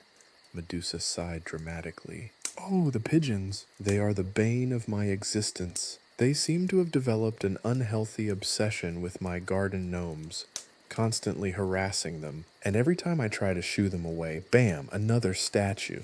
It's like my system overloads when subjected to excessive avian-based irritation." She gestured towards a corner of the grotto, where a small collection of rather unfortunate-looking garden gnomes stood frozen in various states of distress. One seemed to be mid-squawk, its beak frozen open in a silent scream. Another was caught in the act of attempting a particularly ambitious headstand. "It's not even a reliable power," Medusa continued, picking up a small trowel and carefully weeding a miniature rosebush. "Sometimes I get a full-blown petrification effect, complete with dramatic cracking sounds and a faintly glowing aura. Other times, it's just a mild, tingling sensation, a slight stiffness in the subject's limbs. It's completely inconsistent, like a really buggy early access game." Perseus imagined the game developers frantically patching the Medusa update, desperately trying to fix the unpredictable petrification glitch. He pictured a frantic forum filled with complaints. "Medusa's gaze is OP, nerf her," or "My character is permanently stuck in T-pose." "Help? So, it's not like I'm deliberately turning people to stone?" I try not to, honestly. It's a massive inconvenience for me, too. The paperwork alone is a nightmare. I have to fill out forms for every single incident, including detailed sketches of the petrified victim, and a comprehensive account of their final words, which, I'll admit, are often rather repetitive. She shuddered theatrically. And don't even get me started on the cleaning. Stone dust is a real pain to get out of the terracotta pots. The image of Medusa battling paperwork while simultaneously trying to cultivate a peaceful garden struck Perseus as utterly hilarious. The epic showdown with a monstrous Gorgon had transformed into a relatable tale of administrative woes and garden maintenance. And the worst part? Medusa continued, her voice dropping to a conspiratorial whisper. The rumors. The sirens are spreading wild stories about me, claiming that my petrification is some sort of elaborate dating strategy. They say I'm building a collection of stone admirers. It's ridiculous. I just want a quiet life, a nice cup of herbal tea, and a stress-free gardening session. Is that too much to ask? Perseus found himself nodding empathetically. He understood the frustration of misinformation, of having one's actions misinterpreted, of the general annoyance of unwanted gossip. The universe, it seemed, was full of annoying gossips and poorly written updates. Speaking of rumors, Perseus said, remembering his own sudden celebrity status, I've been plagued by them as well. People assume I'm some sort of fearless hero, when in reality, I'm just a guy who stumbled his way to victory thanks to a combination of lucky accidents and unfortunate events. He recounted some of the more bizarre encounters he'd had with the press. The interview where a journalist had insisted on interviewing him while he was trying to eat a questionable-looking sausage roll.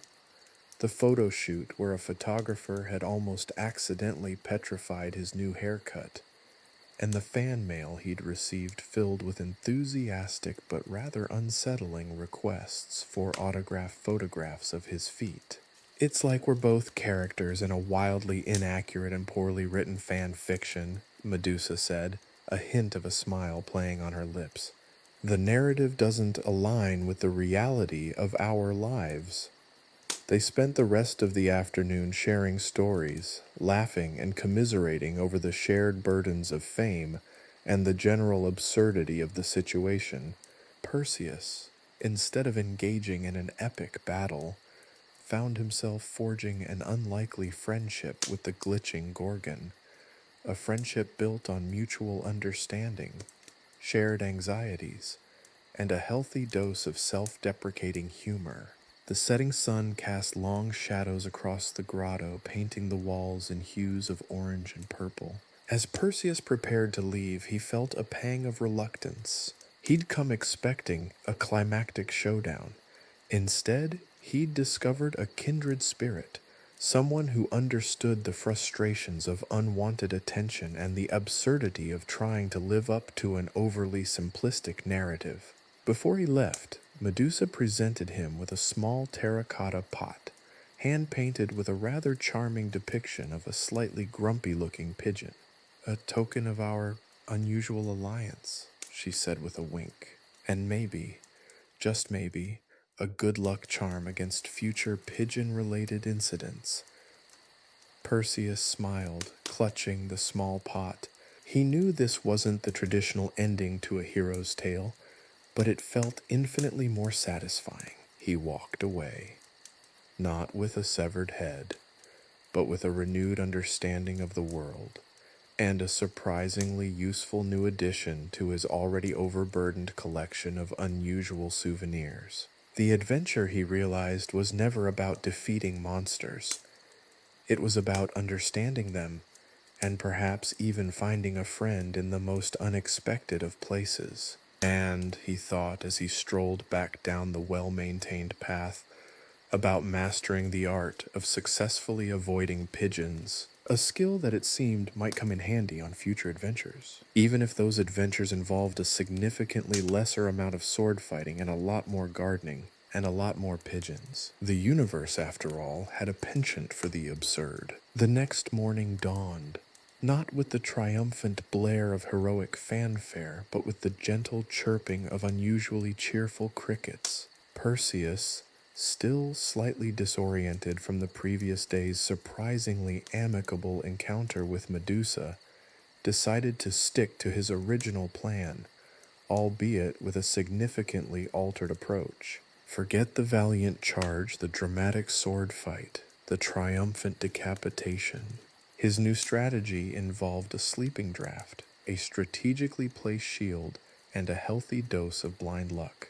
He'd spent the night meticulously researching Medusa's routine, gleaned from a surprisingly detailed gossip column penned by a particularly insightful satyr. Apparently, Medusa's days were governed by a strict schedule of gardening, gnome wrangling, and unexpectedly strenuous activity, according to the satyr, and herbal tea breaks. Perseus's revised battle plan hinged on exploiting the predictable lull between the gnome wrangling and the tea drinking phases. Armed with a potion flask containing a particularly potent sleeping draught, courtesy of a friendly centaur apothecary who swore it was guaranteed to knock out a minotaur, let alone a grumpy Gorgon, a well-polished shield, and a healthy dose of nervous energy, Perseus crept towards Medusa's grotto. The air hung heavy with the scent of lavender and the faint, almost imperceptible smell of impending chaos.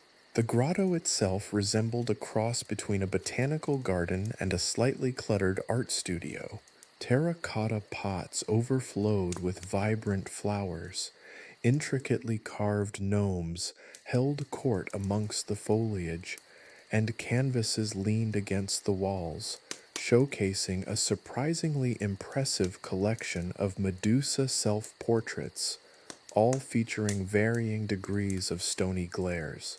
Medusa, meanwhile, was engrossed in a rather intense wrestling match with a particularly defiant garden gnome, who seemed determined to stage a dramatic escape. The gnome, a miniature replica of a particularly grumpy-looking philosopher, was stubbornly clinging to a rose bush, its tiny arms wrapped around a particularly thorny stem. Medusa, with a sigh of weary resignation, was attempting to coax it loose, muttering something about the futility of resisting the inevitable trimming schedule.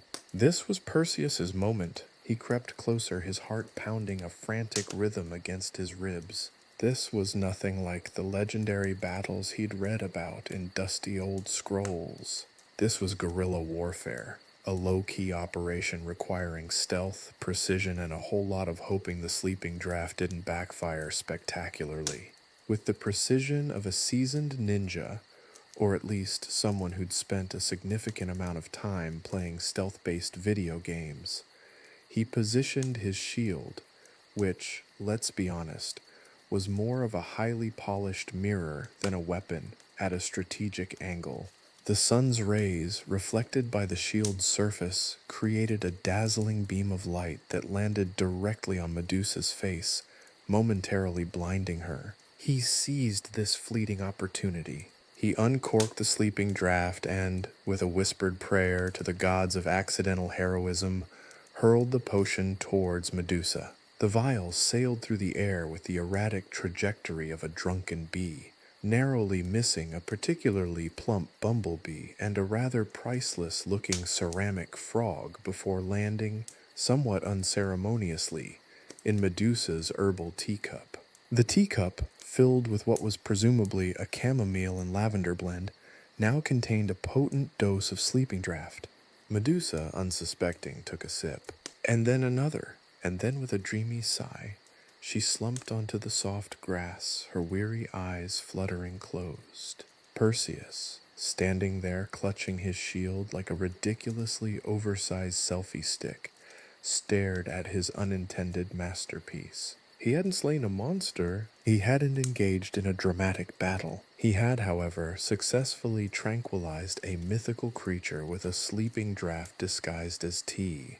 The victory, he had to admit, was far more anticlimactic than he'd imagined. But hey, a victory was a victory, right? Even if it involved a significant amount of accidental tomfoolery, he decided to leave the sleeping Medusa undisturbed. The gnome, now freed from its thorny prison, seemed to be staring at him with a look of bewildered amusement. It was probably judging his tactics, Perseus thought. It was probably a much better strategist than him. He spent the next hour meticulously rearranging the gnomes, a task that turned out to be remarkably therapeutic, before finally leaving the grotto, carrying nothing but the satisfied feeling of a job well done, the faint scent of lavender, and the faint, lingering suspicion that he might have inadvertently created a whole new set of problems. After all, what happened when Medusa woke up? And what exactly was the official protocol for dealing with a tranquilized Gorgon? Perseus really hoped there wasn't too much paperwork involved. The following days were a blur of awkward encounters, misinterpreted news reports, and an ever-increasing pile of fan mail addressed to the accidental pacifier of the Gorgon. The details of his victory were wildly exaggerated, transforming his clumsy maneuver into a legendary feat of cunning and bravery. Perseus tried to correct the record, but the truth, as it often does, got lost in a maelstrom of misinformation, fueled by eager gossip mongers and slightly inaccurate accounts. In the end, Perseus never quite received the adulation he'd expected, but he did acquire a newfound appreciation for the comedic absurdity of mythology, the unexpected joys of gnome rearranging, and the surprisingly calming effects of lavender tea. He also discovered he had a knack for accidental heroism, a skill he'd never even known he possessed. He even managed to secure a lucrative endorsement deal with a brand of chamomile tea under the slogan, "Pacify your monsters, one cup at a time." The marketing team, it turned out, was far more creative than any actual mythological creature. The whole episode left Perseus with a profound sense of, well, contentment, really. He realized that perhaps the hero's journey wasn't about conquering fearsome monsters with gleaming swords, but about navigating the chaotic waters of life with a healthy dose of humor, a well-polished shield that doubles as a surprisingly effective mirror, and a never-ending supply of surprisingly effective sleeping drafts. He'd accidentally changed the course of mythology, but the only real trophy he acquired was the newfound respect of a grumpy gnome, a slightly irritated bumblebee, and the enduring friendship of a Gorgon who had a surprisingly insightful commentary on the absurdity of heroic narratives. And hey, that wasn't so bad after all. Who needs fame and fortune when you have the satisfaction of a job well done? A job that involved a significant amount of luck, a healthy dose of chaos, and a cup of chamomile tea. The universe, after all, had a peculiar sense of humor, and Perseus, now a seasoned professional in the art of unintentional heroism, was beginning to appreciate that peculiar sense of humor more than he ever thought possible. Perhaps, just perhaps, he'd even consider writing a tell-all memoir detailing his accidental adventures, titled something catchy like "How I Accidentally Pacified a Gorgon" and other hilariously unintentional heroic deeds. The potential royalties alone might be worth the risk. After all, one never knows when a mildly tranquilized Gorgon might inspire a bestseller. Or maybe not. Perseus shrugged. The universe, after all, was full of surprises, and he was ready for whatever chaotic adventures might come next. Even if those adventures involved a significant amount of paperwork, and possibly more pigeons. He just hoped the chamomile tea worked on pigeons. The following days unfolded with a peculiar sort of calm. The initial chaos surrounding Perseus's victory, a term he found increasingly ironic, gradually subsided, replaced by a strange, almost peaceful quiet. The relentless barrage of fan mail dwindled, replaced by the occasional, slightly bewildered letter from a gnome enthusiast seeking advice on advanced gnome husbandry. The news channels, having exhausted their supply of sensationalized headlines, moved on to more pressing matters. A particularly vicious squabble amongst the Olympian gods over the best brand of ambrosia, apparently. Medusa, meanwhile, remained blissfully unaware of the media frenzy she'd inadvertently sparked. She awoke to find her grotto subtly rearranged, the gnomes looking markedly happier, and a fresh pot of chamomile tea brewed to perfection. The sleeping draught, it turned out, possessed remarkable restorative properties, leaving her feeling refreshed and surprisingly energized. She initially suspected the work of some mischievous nymph, but the faint scent of lavender and the slightly askew placement of a particularly grumpy-looking gnome suggested otherwise. Perseus, having established himself as the reluctant champion of accidental heroism, decided to pay Medusa a visit, armed with a slightly less potent batch of chamomile tea and an assortment of freshly baked pastries from a surprisingly helpful bakery run by a family of cyclops. He found Medusa tending her garden, humming a surprisingly cheerful tune. Her usual stony glare was absent, replaced by an expression of weary contentment. Their conversation, conducted amidst the fragrant blooms and the gentle buzzing of bees, was surprisingly insightful. They spoke not of heroic deeds or monstrous battles, but of the shared burden of unwanted attention, the frustrations of living up to unrealistic expectations, and the quiet satisfaction of a well-tended garden. Medusa confessed her frustration with the constant barrage of adventurers seeking to defeat her, highlighting the sheer exhaustion of perpetually turning people into stone. Perseus, in turn, confessed his own struggles with the absurd pressure of being hailed as a hero, a title he felt utterly undeserving of. "It's all a bit much, isn't it?" Medusa sighed, plucking a stray weed from a particularly vibrant poppy. The constant fear, the unwanted attention, the sheer absurdity of it all. "Sometimes I just yearn for a quiet afternoon without someone attempting to lop off my head." Perseus chuckled, nodding sympathetically. "Tell me about it." "I spent weeks being chased by reporters asking about my battle strategy, which, let's be honest, mainly consisted of blind luck and a potent sleeping draught." "A sleeping draught?" Medusa raised an eyebrow, a faint smile playing on her lips. "You used a sleeping draught?" Perseus blushed slightly, explaining the mishap in detail. He recounted his frantic search for the potion, his awkward attempt to sneak up on her amidst the gnome wrangling, and the sheer relief when she finally succumbed to the effects of the surprisingly potent chamomile brew. The whole story, told in a self-deprecating manner, had them both in fits of laughter. "And the gnomes?" Medusa asked, her eyes twinkling with amusement. "They seem happier."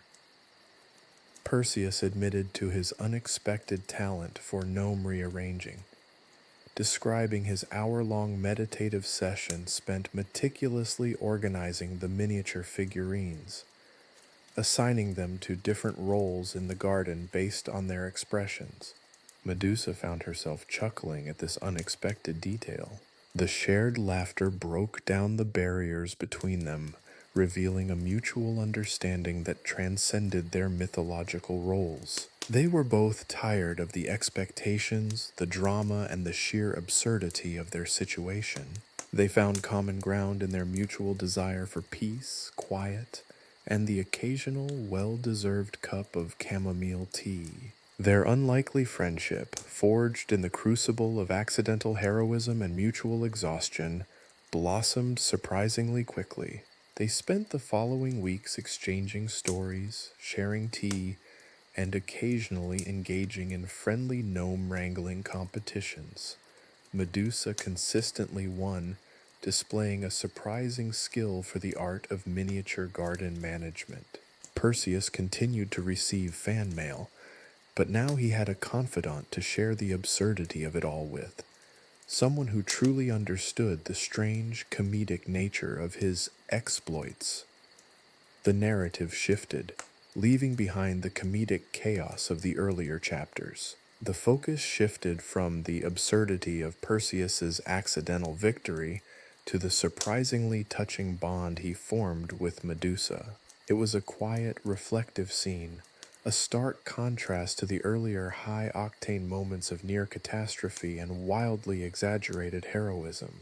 The chapter concluded with Perseus and Medusa sitting peacefully in the grotto, sipping tea as the sun dipped below the horizon, painting the sky in hues of orange and purple. Neither spoke, but their shared silence spoke volumes. It was a quiet affirmation of their newfound friendship, a testament to the unexpected connections that can arise from the most chaotic and absurd circumstances. The true nature of heroism, they realized, wasn't about slaying monsters or achieving fame, but about finding connection and peace amidst the chaos. It was a quiet reflection that resonated far beyond the simple narrative, leaving the reader to contemplate the quiet heroism found in unexpected places and the true meaning of victory, and perhaps, just perhaps, to consider the calming effects of a well-brewed cup of chamomile tea. The universe, after all, had a peculiar sense of humor, and sometimes the most unexpected friendships blossom in the most unlikely of circumstances. And that, perhaps, was the most heroic adventure of them all. A silent, tranquil ending, a testament to the power of friendship, and a quietly powerful reflection on the nature of heroism itself. A far cry from the initial, chaotic, and hilariously accidental start to Perseus's misadventures.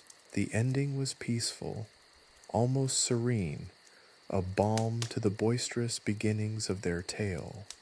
A quiet testament to the unpredictable nature of mythology and the surprising power of a good cup of tea. A final, quiet reflection on the unlikely friendship forged in the face of absurdity, and the understanding that true heroism might just be found in an unexpected cup of chamomile. The end. Or, well, maybe not quite the end. After all, there's always room for another cup of tea, and who knows what unexpected adventures might brew in the quiet moments that follow. The weeks that followed were a study in unexpected tranquility. Gone were the shrieking headlines and the relentless paparazzi. The gnomes having achieved a state of near nirvanic contentment thanks to Perseus's surprisingly adept garden gnome organizing skills, a talent he vehemently denied possessing, hummed contentedly amidst the vibrant blossoms. Even the resident Cyclops bakery, previously besieged by frantic reporters demanding interviews with the legendary baker who fuels heroes, enjoyed a period of peaceful productivity, churning out an impressive array of pastries that even Hermes, notoriously fussy about his sweets, admitted were not half bad. Perseus, having shed the mantle of accidental hero with the ease of discarding a particularly itchy tunic, found himself surprisingly content. The fan mail, though still arriving in a steady trickle, mostly requests for autographed pictures of him wielding his ridiculously oversized shield-cum-mirror, no longer felt like an oppressive weight. He'd even managed to convince his perpetually unimpressed mother to accept his newfound reputation as a semi-competent adventurer. The key, she'd grudgingly admitted after a particularly good helping of Cyclops-baked blueberry muffins, was managing expectations and letting the gnomes do their thing. Apparently, there was a surprisingly intricate gnome social hierarchy based on the angle of their miniature hats. Who knew?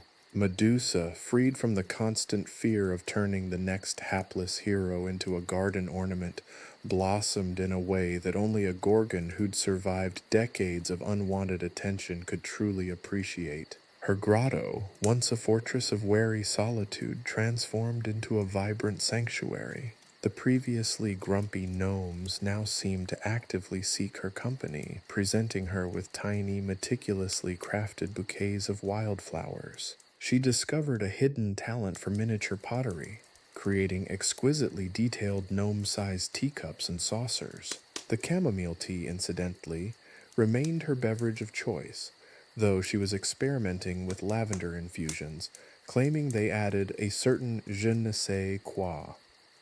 Their friendship, initially forged in the crucible of a hilariously botched boss battle, Perseus still chuckled at the memory of the potion mishap, deepened into a surprisingly profound bond. They spent afternoons exchanging stories. Medusa's tales of centuries spent dodging overzealous heroes were both hilarious and heartbreaking, while Perseus's account of his disastrous attempts at strategic gnome wrangling was consistently side-splitting. They discovered a shared love for obscure poetry. Sappho was a particular favorite, and a mutual disdain for reality television, which, according to Medusa, was a pale imitation of the truly chaotic drama of the Olympian court. One evening, as the sun cast long shadows across the vibrant garden, Medusa confessed a secret that had been weighing on her heart for centuries. "You know," she said, her voice unusually soft, "the whole turning people to stone thing, it wasn't entirely intentional. It was a side effect, a rather unfortunate side effect of, well, let's just say I was having a really, really bad week."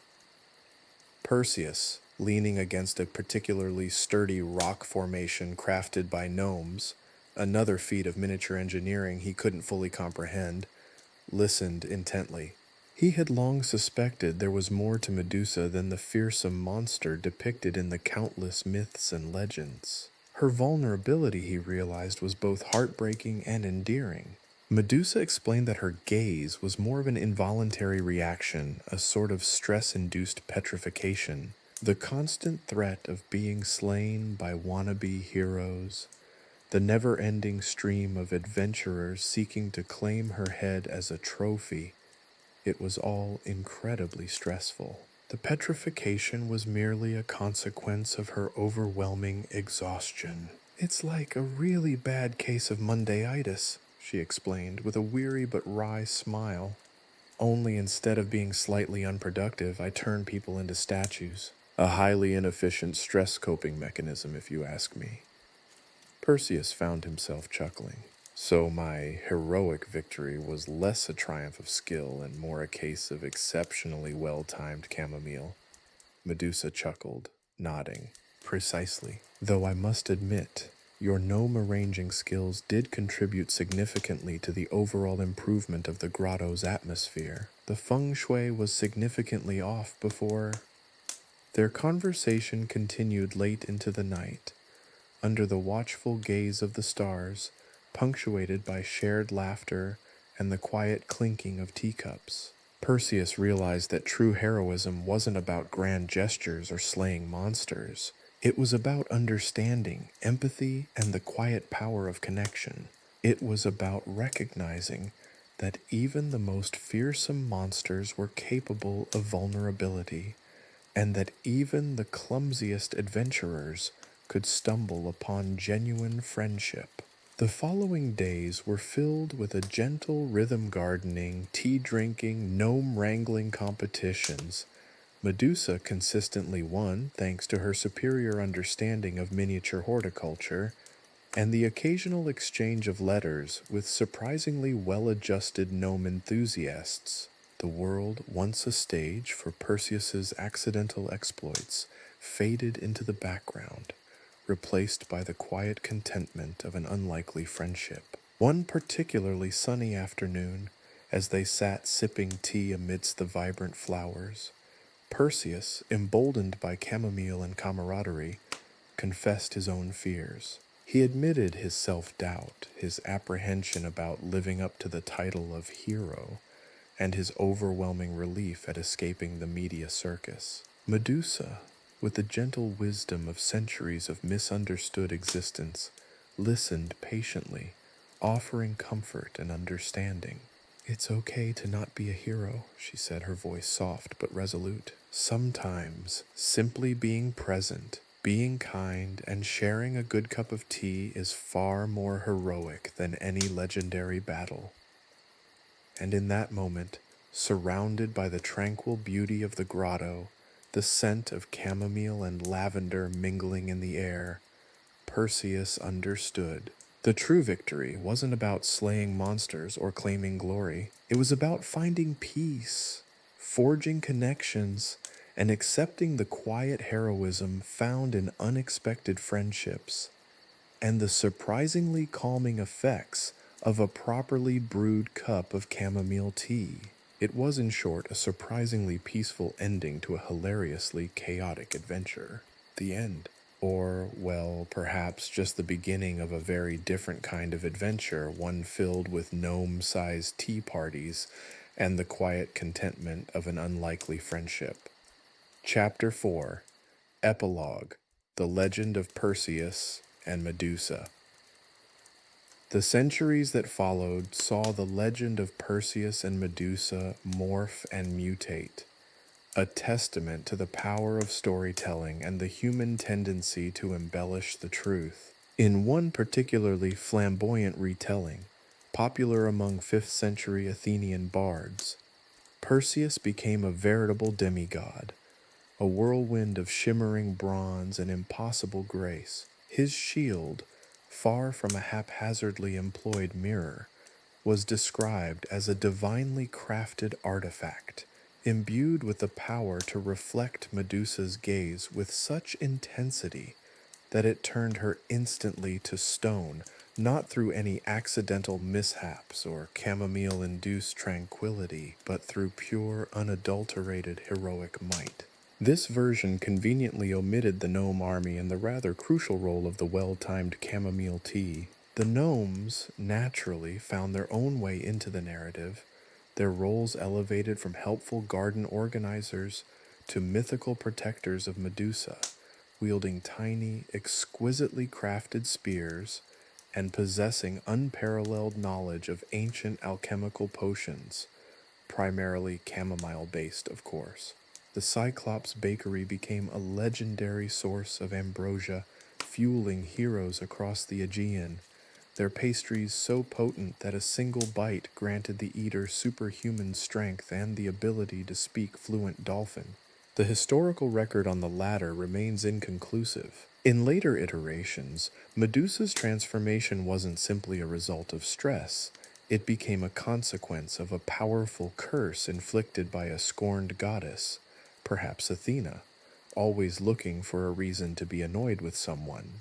The curse, according to one particularly dramatic interpretation, was so potent that even gazing upon a portrait of Medusa could cause petrification, leading to a surprising surge in demand for portrait artists specializing in realistically rendered Gorgons, who enjoyed a brief period of unprecedented prosperity before the market became rather, well, stone still. Over time, the details grew increasingly fantastical. Perseus's winged sandals became enchanted footwear that allowed him to traverse the cosmos, his sword a blade forged in the heart of a dying star. Medusa's serpentine hair transformed from somewhat unsettling add-ons into writhing vipers that spat venomous curses and possessed an unhealthy obsession with the collection of miniature garden gnomes. In one particularly absurd Roman adaptation,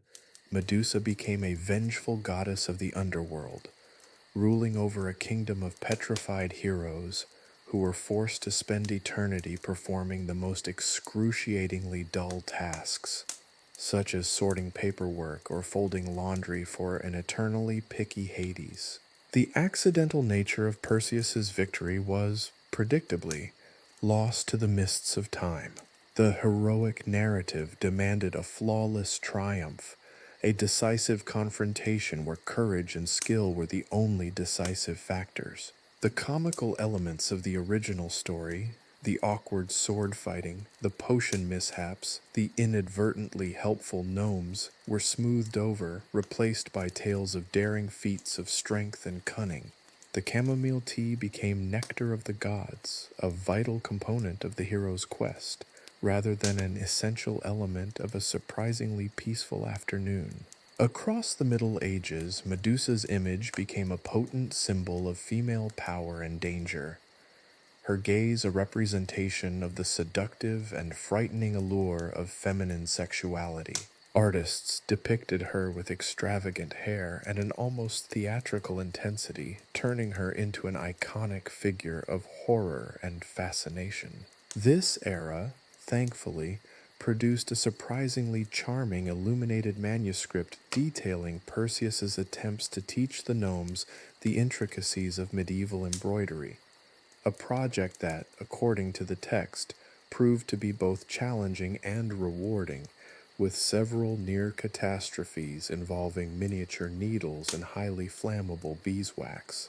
The Renaissance witnessed a resurgence of classical themes, and with it, a renewed interest in the myth of Perseus and Medusa. However, the Renaissance interpretation often focused on the artistic challenge of depicting Medusa's terrifying beauty. It was also a period where Perseus acquired a suspiciously large number of fashionably sculpted chins and a remarkably well-maintained mustache. By the Enlightenment, the myth was subjected to rationalization and critical analysis. Some scholars tried to identify the historical basis of the story, speculating that Medusa might have represented a powerful female figure who was demonized by male-dominated society. Others focused on the metaphorical aspects of the myth, interpreting it as an allegory for the triumph of reason over chaos, or the subjugation of the feminine by the masculine. Even in the 21st century, the story continues to be reimagined and reinterpreted. Modern versions often explore Medusa's point of view, portraying her as a victim of patriarchal narratives or simply a misunderstood creature. Some even question the very definition of hero, highlighting the unintended consequences of violence and the complexity of human motivation.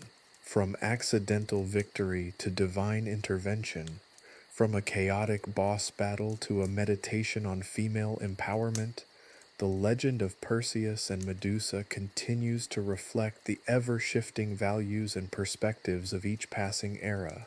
It's a story that proves that even the most straightforward narratives can be warped, twisted, and embellished into something truly remarkable or ridiculously absurd, depending on the storyteller and their personal preference for chamomile tea. The myth, like a mischievous gnome, constantly alters its appearance, reminding us that even the most well-known tales hold a multitude of potential interpretations, each as valid as the last.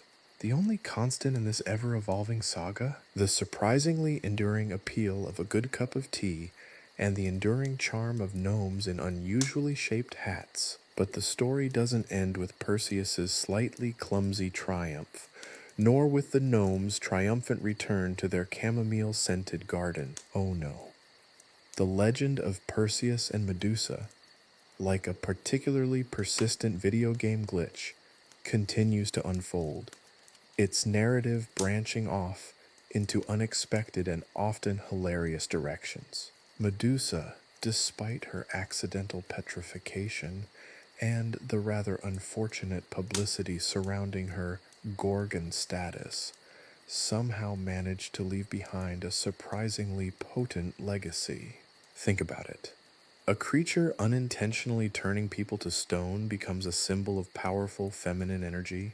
The irony, my dear readers, is positively delicious. The very image that once inspired terror and avoidance became, in the hands of later artists and storytellers, a potent symbol of resilience, strength, and even a certain defiant beauty.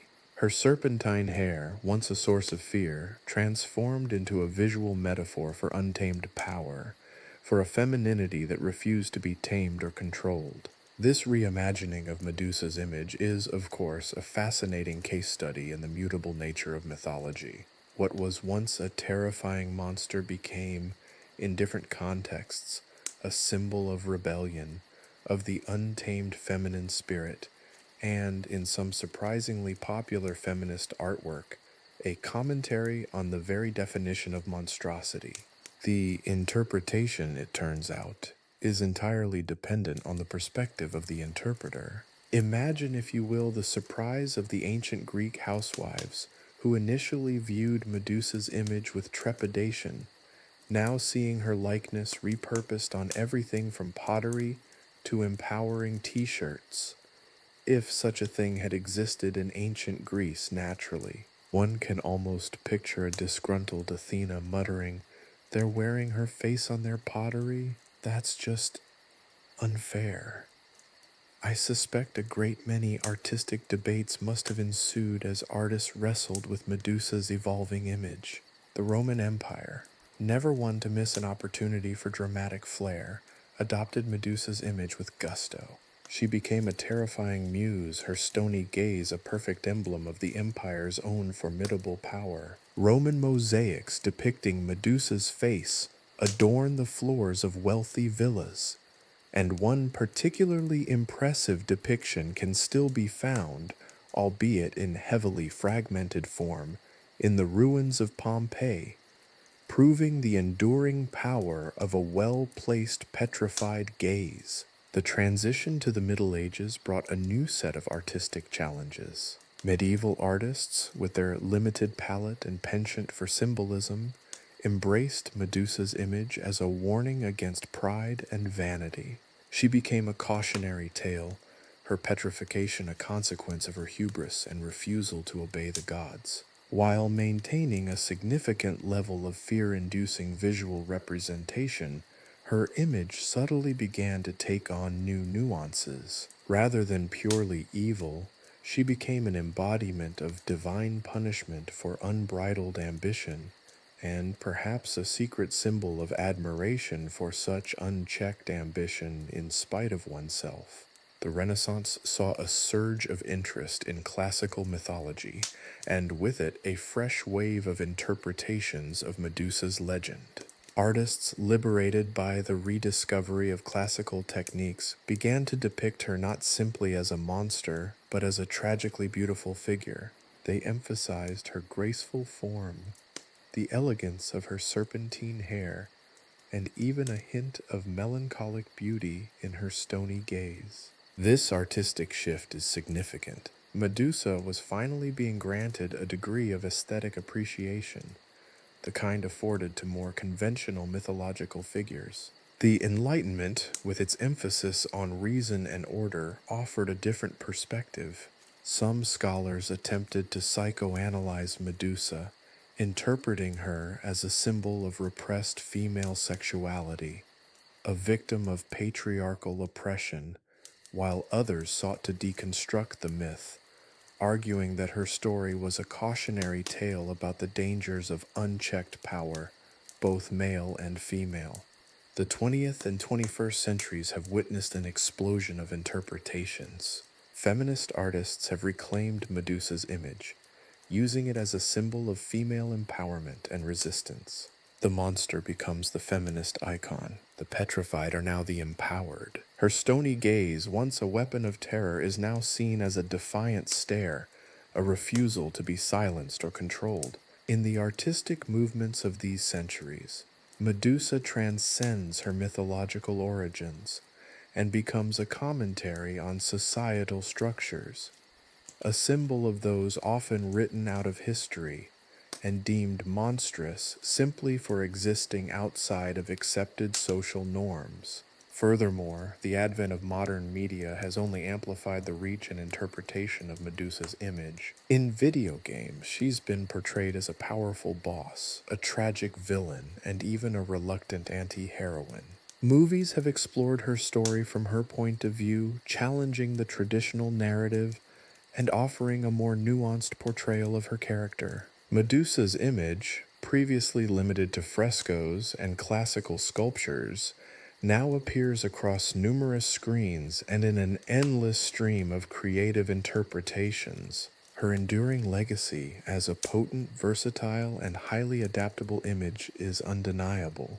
The very fact that her image continues to be reinterpreted, reinvented, and reimagined centuries after her supposed demise speaks volumes about the enduring power of mythology. Medusa's legend, like a hardy weed stubbornly pushing through the cracks of time, has adapted and thrived. It's a testament to the human capacity for storytelling and the way in which even the most seemingly simple tales can hold within them a multitude of unforeseen meanings, constantly evolving and changing with each retelling.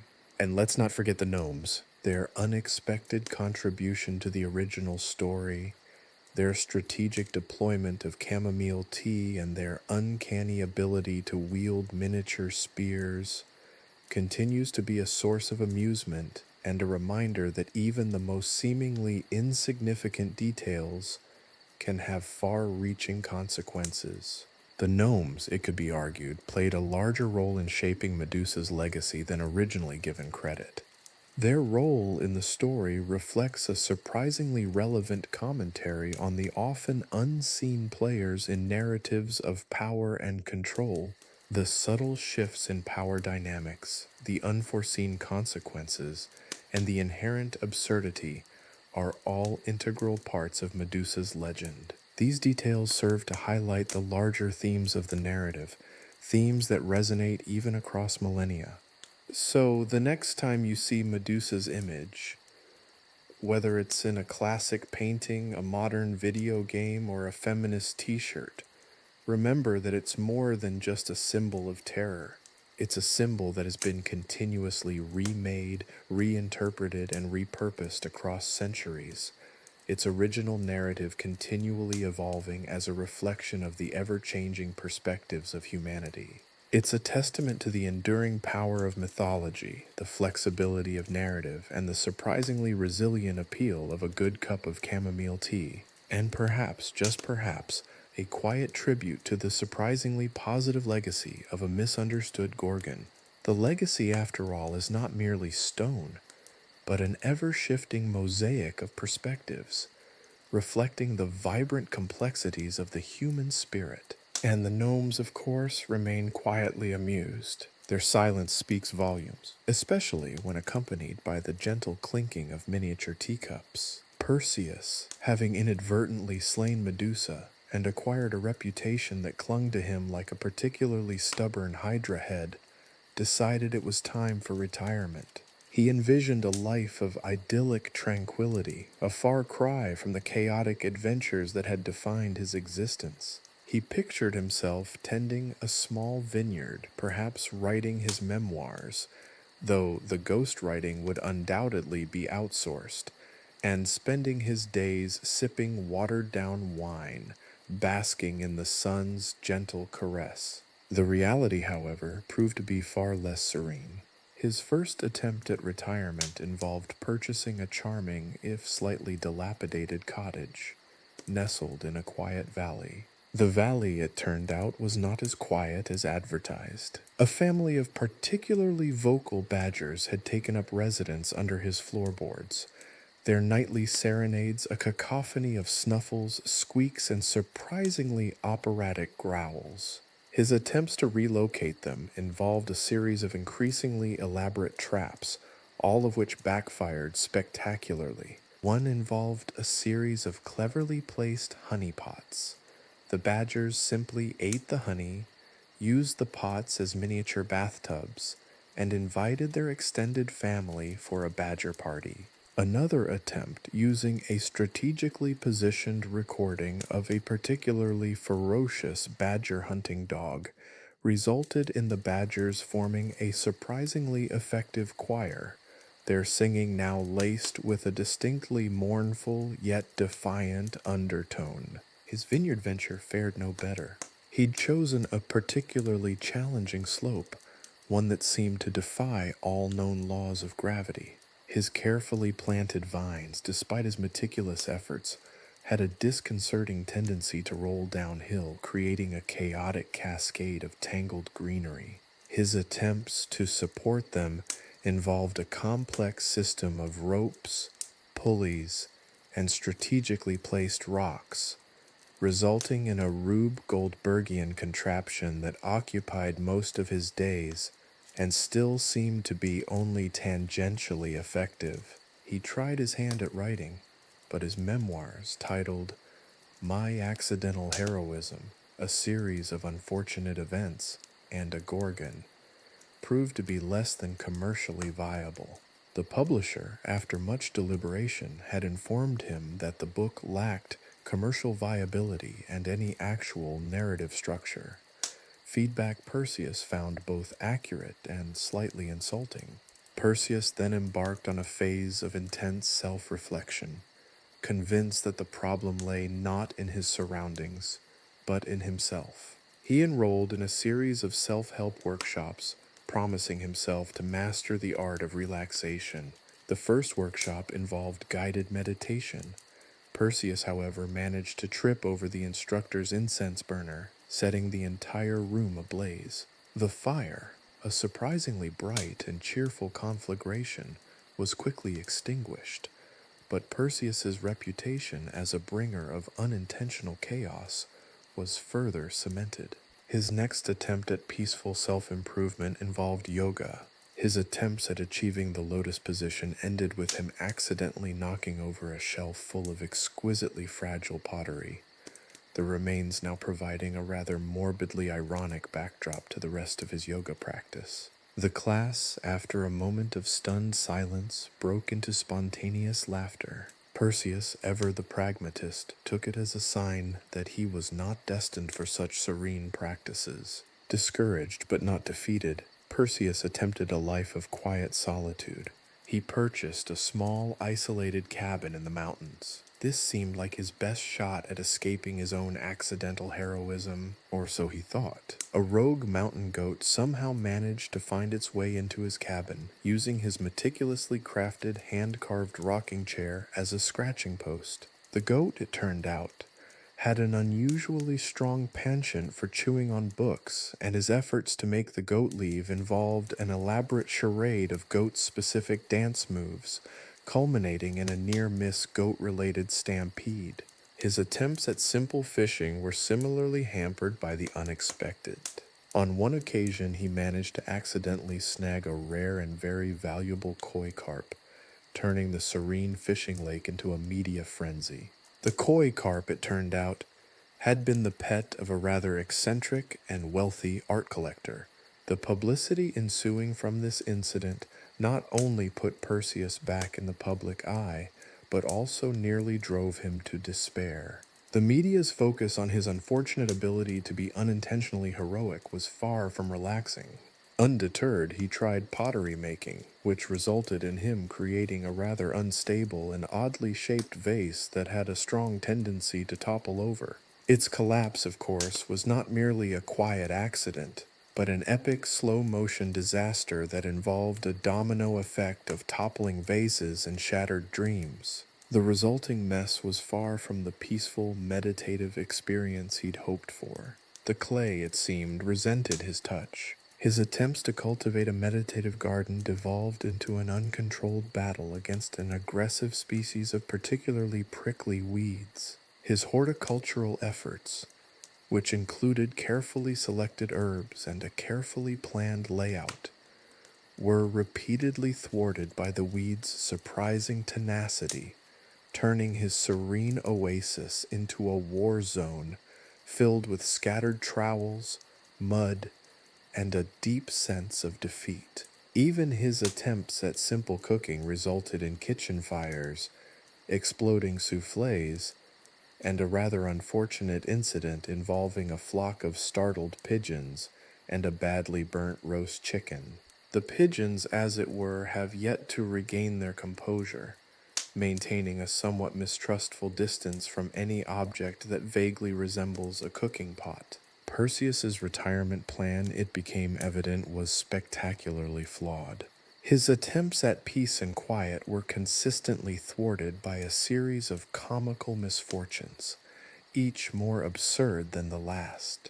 He was, it seemed, destined to be an accidental hero, forever embroiled in a chain of unintended consequences. His quiet life remained firmly out of reach, and his quest for rest and relaxation appeared to be an endless pursuit with no end in sight. It was, in a word, hilarious, but certainly not relaxing. He sighed. Perhaps another cup of chamomile tea was in order. At least the chamomile was reliably quiet. Perseus, defeated but not entirely despondent, found himself staring at a particularly aggressive stain on his chamomile tea-stained trousers. Retirement, he'd concluded, was a myth, possibly even a more ludicrous myth than the one he'd inadvertently starred in. His attempts at peaceful coexistence with the world had been met with an onslaught of badgers, rogue goats, exploding soufflés, and a persistent lack of serenity. He'd considered becoming a monk, but the sheer volume of paperwork involved in joining a monastery and the stringent rules against accidentally setting things on fire had quickly discouraged him. He was contemplating a career change, possibly becoming a professional napper, a surprisingly competitive field, he discovered, when a peculiar invitation arrived. It wasn't delivered by a winged messenger or a divinely ordained eagle. Instead, it arrived via a rather soggy pigeon, bearing a tiny scroll tied to its leg with what appeared to be a strand of Medusa's surprisingly resilient hair. The scroll, written in elegant, albeit slightly spidery script, invited him to the Hydra's karaoke night, a night of epic proportions and questionable vocal talent. The invitation, signed with an overly flamboyant Hydra and Co., piqued his curiosity.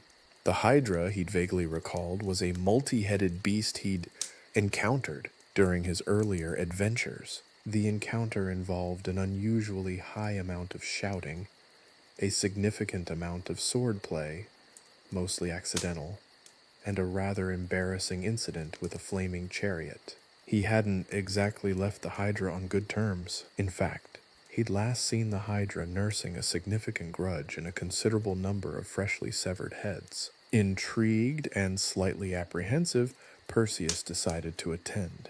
He figured that a karaoke night couldn't be that disastrous. He reasoned that, at the very least, it couldn't possibly result in a chain of events more chaotic than his retirement attempts. He decided to dress for the occasion, attempting to find a balance between comfortable and appropriately heroic. This resulted in a slightly rumpled linen shirt, his trusty and still slightly sticky sword tucked into his belt, and sandals that had seen better days. He figured it was the best he could do, especially given his recent experience with trying to find matching socks. The badgers, it seemed, had a particular fondness for striped socks. The venue turned out to be a surprisingly sophisticated, if slightly swampy, underground club. The entrance was concealed behind a particularly large and rather grumpy-looking bullfrog, who acted as a bouncer and seemed to judge applicants based solely on the quality of their footwear. Perseus, after a moment of intense eye contact and a brief discussion about the merits of sandals versus boots, was allowed entry. Inside, the atmosphere was lively. The air hummed with the anticipation of a karaoke showdown of epic proportions. The Hydra, surprisingly well-groomed and sporting a rather stylish scarf, was mingling with a surprisingly diverse crowd. There were minotaurs sipping cocktails, Gorgons, who seemed far more relaxed than Medusa had ever been, chatting animatedly, and a few cyclopes attempting, with varying degrees of success, to navigate the dance floor. The overall vibe was oddly sophisticated, a blend of ancient Greek mythology and a surprisingly modern club atmosphere. Perseus found himself a seat at the bar, ordering a surprisingly potent concoction called a Nemean lion's mane, a potent mix of herbs and honey, with a kick that could wake the dead. As he nursed his drink, he watched the various mythological creatures belt out classic anthems. A particularly enthusiastic centaur attempted a surprisingly heartfelt rendition of Bohemian Rhapsody, while a group of harpies formed a surprisingly impressive a cappella group. A particularly ambitious satyr tackled a death metal rendition of My Heart Will Go On, which, while technically impressive, ended with him accidentally setting the bar on fire, a slight echo of Perseus's own accidental pyromania. As the night progressed, Perseus felt a wave of familiarity wash over him. This wasn't just a karaoke night, it was a chaotic, unpredictable, and hilariously absurd adventure. He found himself inexplicably drawn into a game of mythological charades with a group of sirens, and then somehow ended up participating in a rather boisterous drinking contest with a family of cyclopes. He even managed to win a karaoke contest after drunkenly performing Total Eclipse of the Heart, his interpretive dance elements being the highlight of the performance. The highlight of the evening, however, was an unexpected reunion with Medusa. She looked surprisingly well, her hair impeccably styled, with a hint of shimmering gold, and she seemed to have developed a rather wry sense of humor. She was accompanied by a rather charming satyr who seemed to have a fondness for Medusa's surprisingly good singing.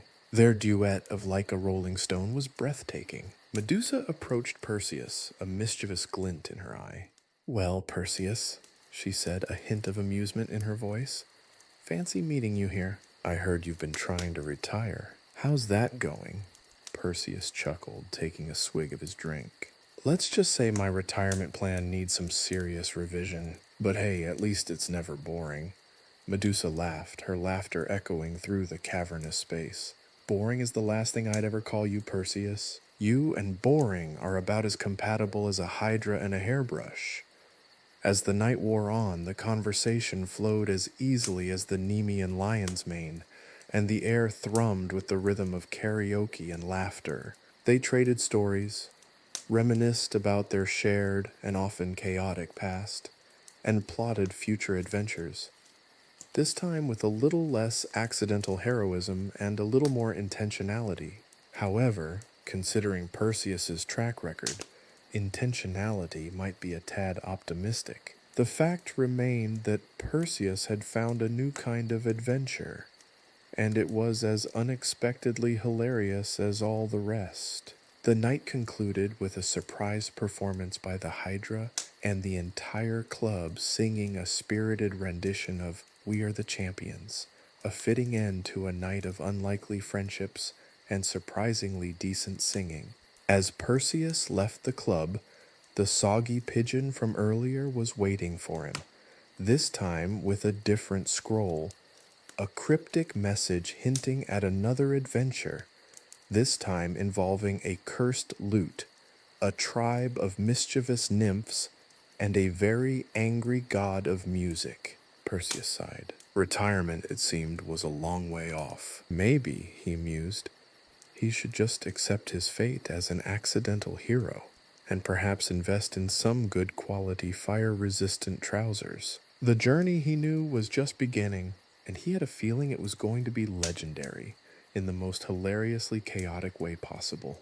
So, there you have it. The tale of Perseus and Medusa, retold not with brooding epics and dramatic pronouncements, but with a generous helping of slapstick, a dash of existential dread, mostly on Perseus's part, and a whole lot of accidental heroism.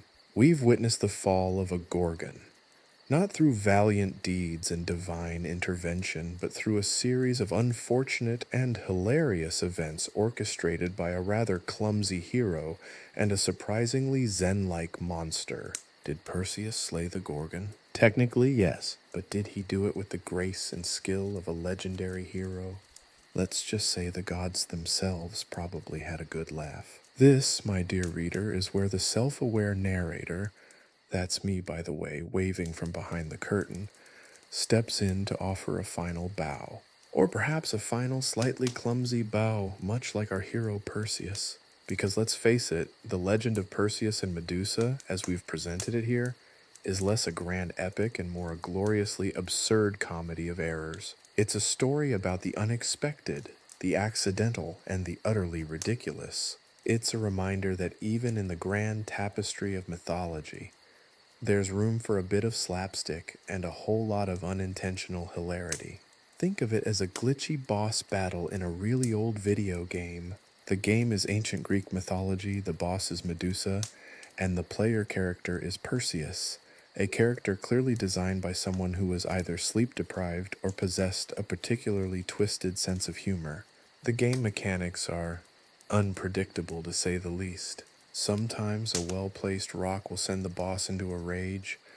Other times, tripping over your own feet does the job. There's no clear strategy guide. The player simply has to muddle through, hoping for the best. And that, I believe, is the beauty of it all.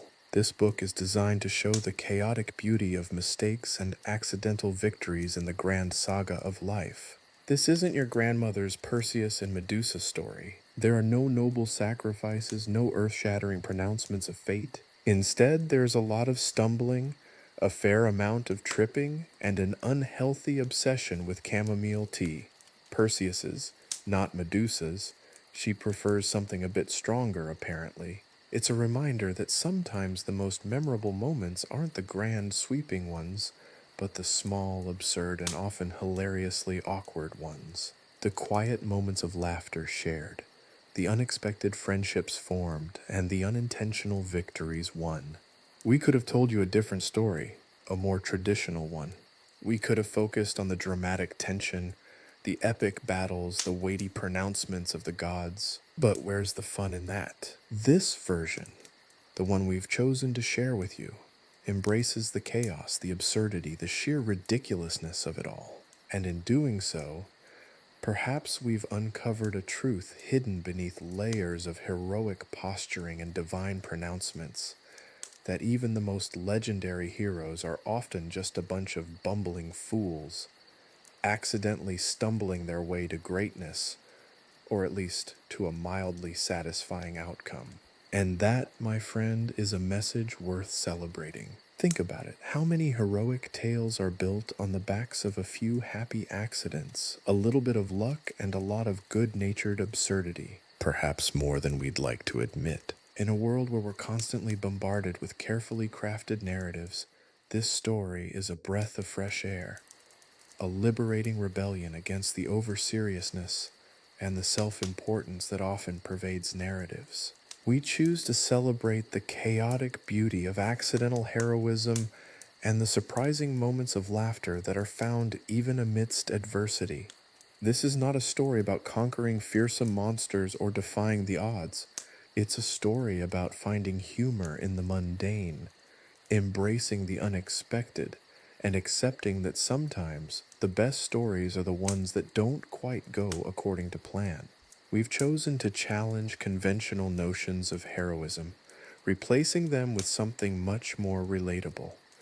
The ability to laugh in the face of adversity and to find joy even in the most unlikely of circumstances. This is a story for anyone who's ever stumbled, tripped, or accidentally set something on fire.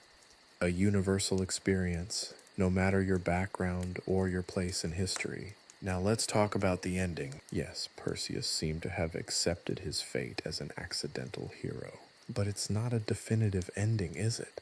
It's more of a to be continued scenario, a gentle nudge to the reader to continue their own adventures, their own interpretations, their own humorous retellings of the classic tales. Because ultimately, mythology is not just a collection of stories. It's a living, breathing entity, constantly being reinterpreted, reimagined, and re-experienced. It's a reflection of the human condition, our hopes and fears, our triumphs and failures, our capacity for both greatness and absurdity. This is why retelling myths is not a disrespectful act. It's a testament to their enduring power. It's an active participation in a continuous conversation across time, cultures, and generations. Every retelling adds a new layer, a new perspective, a new understanding of the myths that shape our world. So, what will your version of the story be? Will you focus on the heroic aspects of Perseus's journey, or will you highlight the comical mishaps and accidental victories? Will Medusa become a tragic figure, a villain, or perhaps a witty character who deserves more than a simple reduction to monster? The beauty of this narrative is its openness to different interpretations, adding more layers to the characters' personalities and making the saga a rich, engaging experience for everyone. This retelling is merely one perspective, a starting point for your own unique understanding of the story. And that's the fun part. It's a creative exploration in which the readers become active participants, weaving their own interpretations, opinions, and experiences into the narrative fabric. It's a story meant to be shared, discussed, reimagined, and retold, creating countless versions of the same tale, each one unique and valid. That's the magic of storytelling. It's a collaborative art form, with readers playing an equal part in shaping the narrative's trajectory and essence. Perhaps you'll see Perseus as a reluctant hero, forced into a situation far beyond his abilities, a comedic underdog who somehow manages to win. Maybe you'll empathize with Medusa, the misunderstood monster, tired of being the villain in everyone else's story. Or maybe you'll focus on the absurdity of it all, the hilarity of a hero who achieves victory through sheer clumsiness. The choice, as always, is yours. The story is merely a canvas. The masterpiece is created by your imagination. So go forth, my readers, and create your own legends. Make them funny, make them strange, make them uniquely your own. And remember, even the greatest heroes sometimes need a good laugh, a strong drink, and a pair of fire-resistant trousers. The adventure, after all, never truly ends. The story will continue not just in the pages of this book, but in the countless retellings and reinterpretations that will arise from this experience. The myth lives on, and so in a way do we. Until next time, farewell, and may your own adventures be as gloriously chaotic as Perseus's, and perhaps a little less flammable.